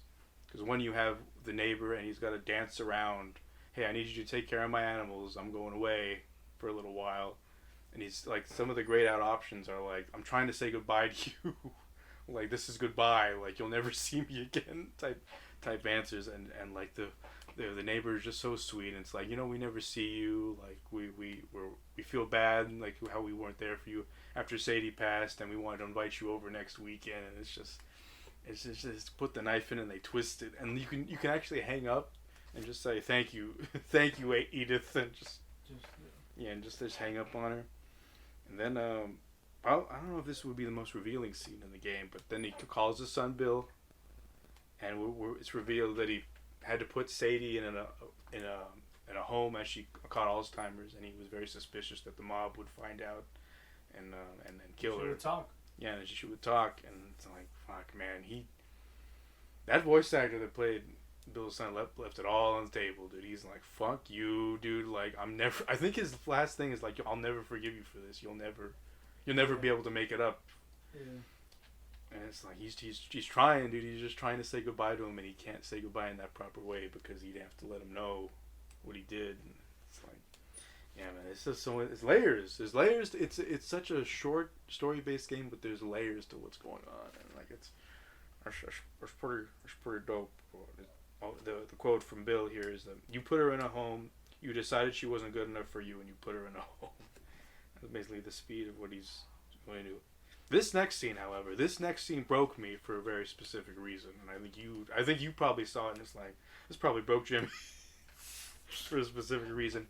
He goes to his dog's grave under the chestnut tree, and he basically apologizes to his dead dog that he may never see him again because he's been terrible. He believes all dogs. He has a line where he says, I believed all dogs are inherently good, so he's probably up there with Sadie. He's like, I probably won't able to see her. And he has a line, I've done wrong, Brody. I've done a long wrong, and I don't know if I can make up for it. I want to tell you I'll see you soon, but the truth is, I don't know. I don't know if I was good enough for you or her. I know I did my best, so this may be goodbye. I love you, and I miss you all the same, dude. Fuck. Broke you, boy, dude. It broke me specifically because I had to put down a doggo of mine about a month before I played this game. So it was like, it came a rushing back. Well, let me tell you, it was some wild shit. I don't know if you had any. You've owned plenty of doggos in your life. I gotta imagine this scene or the scene before it probably touched you in a certain way. Yeah, no, for sure. Playing the scene out. You know, you have two options: stand up or sit. I did 2 playthroughs, so I did both. But you know, I wanted to see what I do if I chose. Hey, I remember this, or like, you know, you flip the other option too, and it's a touching scene. You know, like obviously I haven't had, you know, that kind of situation where I have to put down a dog, you know. But you had doggos pass on you. But doggos pass, or like I never see him again. That's tough. I think if anything, I just kind of looked at my dog and, like, you know, realized for her mortality, in the sense where, like, all right, had her since 2013, and she's just like, you know, she was a youthful pup, and she's just getting older as these years go by. And I know it's tough. It just makes you. You know, yeah, you have to watch them age faster than you and whatnot. Yeah, and like, you know, I always knew what the deal was, but you know, I love that dog. And yeah, Louis C.K. is kind of a terrible person now, but like he had one joke that my brother brought up, kind of brought some relief to it. Is this like that old bit he's got where he's like, he was like, so hey, we bought a dog, we bought a reason to be sad in 20 years. That's what we bought. And it's like, yeah, I mean, that's the deal. They don't live too long, those doggos. But what are you gonna do? What are you gonna do? Ain't nothing as loyal as a doggo, you know. Exactly. I agree with all what he says, dude. That they're inherently good. The bad ones are just scared, hungry, or sick, or messed with in some way. Yeah, it's fucked. It's a fucked up scene. Like you know what I mean. I couldn't hold it together either, and it's, you know, it's just a tough. Yeah, the voice actor, man. The voice actor puts his all into that shit, man. You could feel the torment in his voice when he has to tell his dead dog all this. Yeah, it's my word. And next, we have the end, which is almost a free roam sequence in and of itself, because the farmer is just kind of let loose in his house. He can go upstairs, listen to his son's record and cassette collection. He can go into his dark room, which I was like, this motherfucker's got a dark room in his house? That's hype. He could go play piano in his front room, his front den, and he can cook himself one of the recipes. He can just cook his meal right up. He's got he got a steak. He's got a couple of onions, some carrots, some peas. He can make a stew. What did you make the first time? I made curry both times. I didn't get the achievement the first time, and then I was like, what did I do? Yeah, if you fuck up, you just make a like white slosh. It's like weird. Yeah. It's kind of it's a little clunky of a scene because you have to like fuck with physics, which is something you really never had to do in the game beforehand. But he goes downstairs. I want to talk about this scene. He goes downstairs and he picks a shotgun up, and it's like it's not a shotgun he intends to use.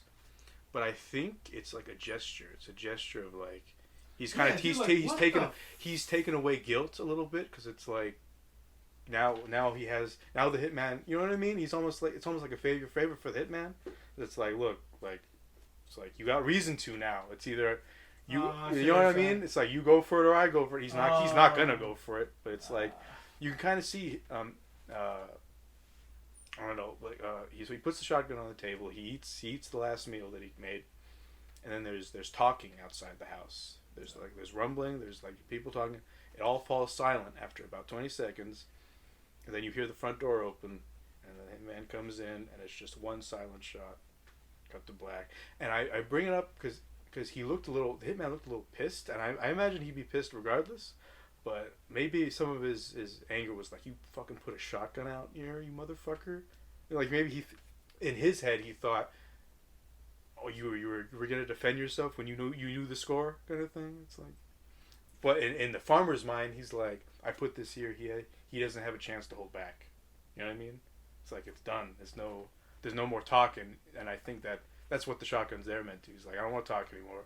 Let's do this. You know what I mean? It's kind of like lighting a fire under his ass, like, you know what I mean?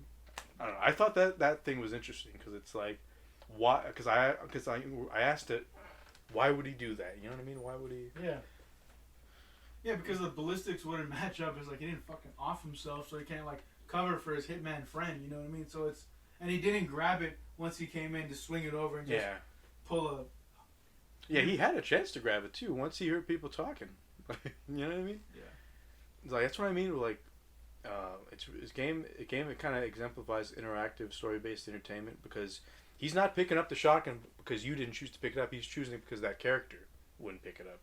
Like every time, you know what I mean? This stuff unsaid is because the character didn't unsay, and people kind of get pissed off. It's like, well, I would have done blank, blank, blank, and blank, and it's like, but you know, you're not this character. Yeah, exactly.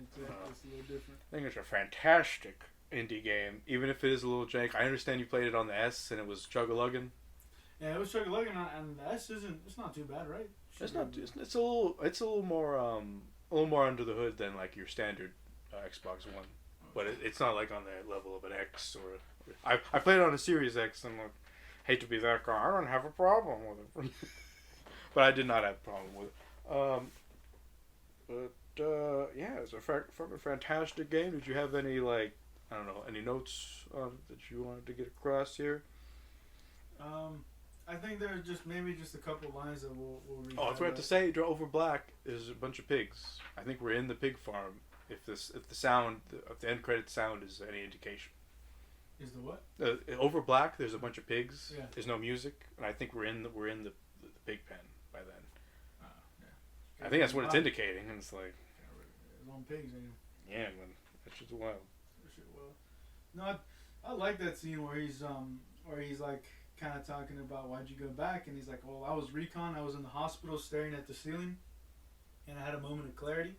Then protesters weren't doing a damn thing. The hippies and the bands were not changing anything. You know who was? The news. You know, so I fought in a different way, and I thought, you know, that stirs up a lot of emotions because just thinking about like Rage Against the Machines or System of a Down, like you think of these bands that were like, you know, almost larger than life, and you know, almost push forward this idea of just social change and like political pressure from the people, but like it's you know it's tough. Like I don't want to talk about that shit. You know, this is about movies and fucking games, yeah, but it just you know like it brings up. Get this politics off my podcast. Oh, God damn it! But you know, how could you be left when I'm right? I'm right when I'm left. And it was I think the West Virginia like used to be like a lodging and a mining country, and like I think that's tough, dude, because West Virginia, like in real life, it's like, you know, it deals with a lot of poverty. A lot of those folks. Yeah, they talk about how the blight, the chestnut blight, kind of wiped out a lot of people's jobs. Yeah, and I don't know, it's a little heartbreaking, dude, because like you know, there's heartbreak all over the game. There's the heartbreak in like how the sun is positioned in scenes, because just like it's like orange glow for the most part. It's, you know what I mean. It's the cell shaded like minimalist style. It's like or like the elongated. You know how the humans are kind of have like they're a little bit lanky. Yeah. But the animals look pretty natural, or like as natural as they could. They don't. There's not a lot of elongated like features for the animals. I noticed. Yeah. Because it does have a reverence for animals. This game for sure. Between the goats, I don't think we talked about the goats. You can now sequence when you're milking goats. you can shoot the hitman with the goat milk. I shot that fool with that dang. I know you did. I saw you got the achievement for pointing the shotgun at him. Nice try, motherfucker. Can you blame me, boy? I can't blame you. No, but there's a couple of lines that like there's a lot of grayed out lines, but I want to just briefly talk about these ones. Like, of course, they would have killed her, or one day she looked at me and screamed. You know what I mean? And I think with these grayed out options, I think it's an interesting way to present like some kind of. I think he's not telling her that specifically because he's like, why am I gonna shit on your mother when she's dead already? I'm not gonna say that. No, for sure. But if the thought crosses mind, obviously. Yeah, the thought, or even incidents that he wish he could tell. Like, you know, it goes back to like the shit you wish you could fucking say, the miscommunication. You know, like it's tough. The son doesn't know everything that this man sacrificed to just to even have the family to this fucking point, you know, and it all came crumbling down. So like it's a beautiful family to start, and then like, you know, your wife passes, your son hates you, and you're depressed and alone, and it's a miserable end to what could have been, you know, a long and enjoyable life for like most people, dude. But this guy, you know, you get in a situation, you get mixed up in the wrong crowd, and then You know, you have a cinematic juego like Adios. You know, a 2021 game too. Like, Exactly, early this year. yeah, it wasn't any. You know, it's not 5 years. It's pretty recent, man. So. Yeah, Mischief is the name of the studio. I'm definitely gonna be keeping an eye on what they make next. Yeah, the phone line was bugged when we were talking. I think that was interesting too. Yeah, man. Fuck. You got to hear that whole Edith conversation. I let her talk, man. She goes on. She tries to invite her husband on. Yeah, dude. And he's like, fuck that guy. Yeah. Oh, man. Dude. No, he's not. He doesn't want to talk to her, but she tries to cover for it. But she kind of, I don't think she muffled the phone properly. So you can kind of hear her like, oh, you kind of hear his negative chance to like, you know.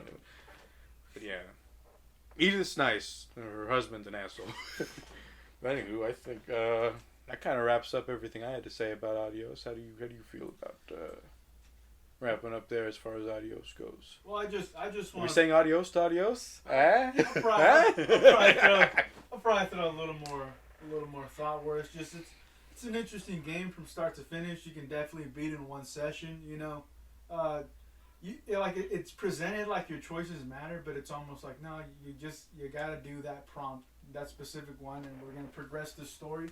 I feel like again, I haven't finished too many new games this year, but it does remind me of a shorter game I played like Firewatch, where like you beat it and like, you know, it's a game and it's like it's a lot of story, but like I don't know, it's different. Firewatch isn't a cinematic like this, and this is kind of like I don't know, it almost felt like a specific, you know, like a character like in a Scorsese movie, right? Like the guy that owns the farm, the pig farm, right? It's almost like, but it's a story Scorsese I don't think would ever choose though, because it's like it's a story where, you know, Scorsese would have centered it around the hitman, and this would have been like a side story kind of thing. Yeah. But that's why I like it. It kind of takes the, all right, what's the center of this story? Let's move it on down. I like this though. I like the story of this pig farmer who quits disposing bodies. Like, as soon as I heard that was the hook for this game, I'm like, that sounds pretty ballin', actually. I'm gonna fucking play that. And it did not disappoint. It's a different kind of game. Like, you know, it's not like, you know, it's not Metroid, it's not Mario Bros, it's not Avengers, it's not It Takes Two, it's not Gears of War. I wouldn't call it a gameplay focus. I wouldn't give this to my Call of Duty playing relatives. Like, what the fuck is this, bro? Didn't get to shoot anything. Just skeets. It's an interesting story with thoughtful conversations among two interesting characters, you know, who are on different ends of their, you know. And they're trying to civilly like come to the middle with each other, and it's not happening. Yeah, there's no budge on either side. And that's what's interesting too. It's two friends, dude. Like, well, as close as a friends you can be working. It's probably the closest friend that the farmer has at this point. Yeah. Like, definitely him and Soul. He's got like a rapport with those dudes. Or Saul. I keep calling him. His name is spelled Soul, like on the captions, but it's Saul pronounced in the game. Anyway. And that's why I think that at the end there where he comes in and he's got that, you know, look of malice. I think he's just kind of like annoyed. He's angry at the situation. He's angry that he's had to do this. Yeah, he's like, dude, I fucking told you, dude. Like, let's just continue working this out. Like, I don't know, but it was an interesting game. Definitely, you know. A game I recommend if you wanna, you know, if you're interested in these kind of cinematic games. Like, again, it's not gonna be everybody's cup of tea, but exactly. If you want to see something that what happens when you marry, you know, movies and games, you know, well, shit, like that's what we have right here, dude. Like that's why some of these games get more cinematic as we age, you know, shit. Like it's just the two start to blend, you know, more than you think, and it's been going on for been going on for a while, for a long time. So I think that's the it's heart been of going this on podcast, since those OG Metal Gear games. I'm talking about the SNES ones, dude. Remember, I played one of them, and there was just there's a fucking credit sequence. Just like one of those 80s credit sequences where it's just blueprints of the Metal Gear being made. It's this hype music, and I'm just like, this is like fucking 89 this game was made. So it's been happening a lot longer than these people are like, oh, these cinematic games. Yeah.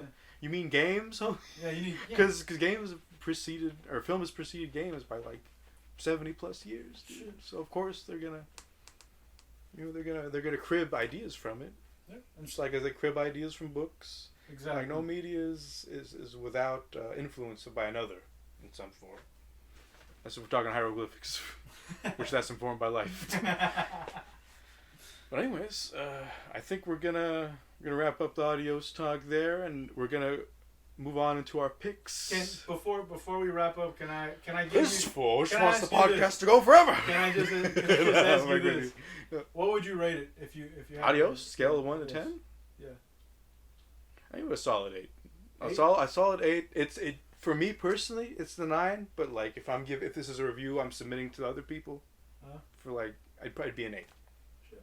How about you? I like that. I only say 7, only because I had a little bit of the performance issues. Yeah. Otherwise, you're chug-a-lugging. yeah. Otherwise, Call up Digital Foundry. Hey, you know, maybe it's my Toys R Us Xbox or something. I don't know. My Fisher Price Xbox, dude. KB Toys. KB. It was open when you got it. All right. But that's all I just wanted to ask before we wrap that one up. All right. So with that, I think we're almost ready to wrap up. Just one more order of business, which is to pick next podcast pick. Next podcast should be about 2 weeks, assuming we have our shit together. 2 weeks. 2 weeks after this is posted. But anyways, so give the people a date on that. I'm not gonna give people a date on that. They'll figure it out.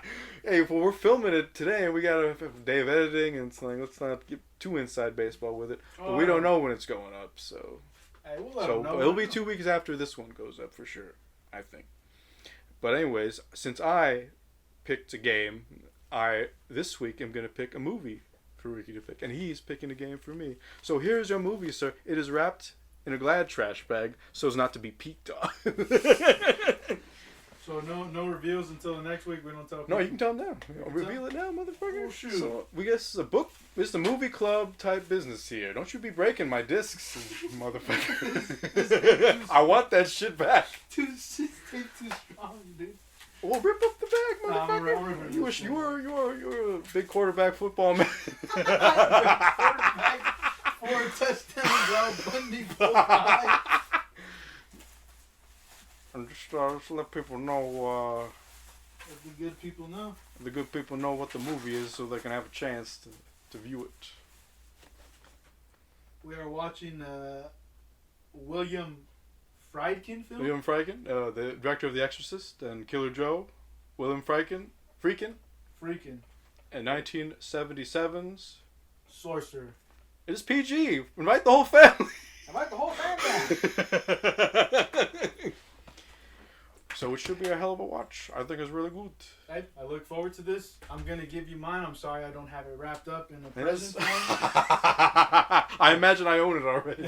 But it's got too many games. It's a 2006 360 game called Condemned. Oh, shit. It's too spooky for me. It's survival. You know what I mean? Oh, my God. It's been on the list, though. I got to get... I'm playing it's a launch title as well. It is. So it's well worth it. So I look Ooh-wee. forward to next week. Sorcerer Fantastic. and Condemned. Sorcery and Condemned Criminal Origins. Coming, not next week, motherfucker. Next podcast. You fucking deceiving the people already, dude. Slipping up. Ricky the Liar. The con man. Hashtag Ricky the Liar. Was promised a podcast a week ago. And with that, I want to thank everybody for listening to however the fuck long this was. It's definitely not 2 hours, you silly bastard. Hey, this is an introduction. This is an exception. We'll let the people know what they need. Thank you for listening. Hey, God bless. Take care of yourselves. We're swimming with Game Sharks. I'm Jimmy. I'm José. And we out.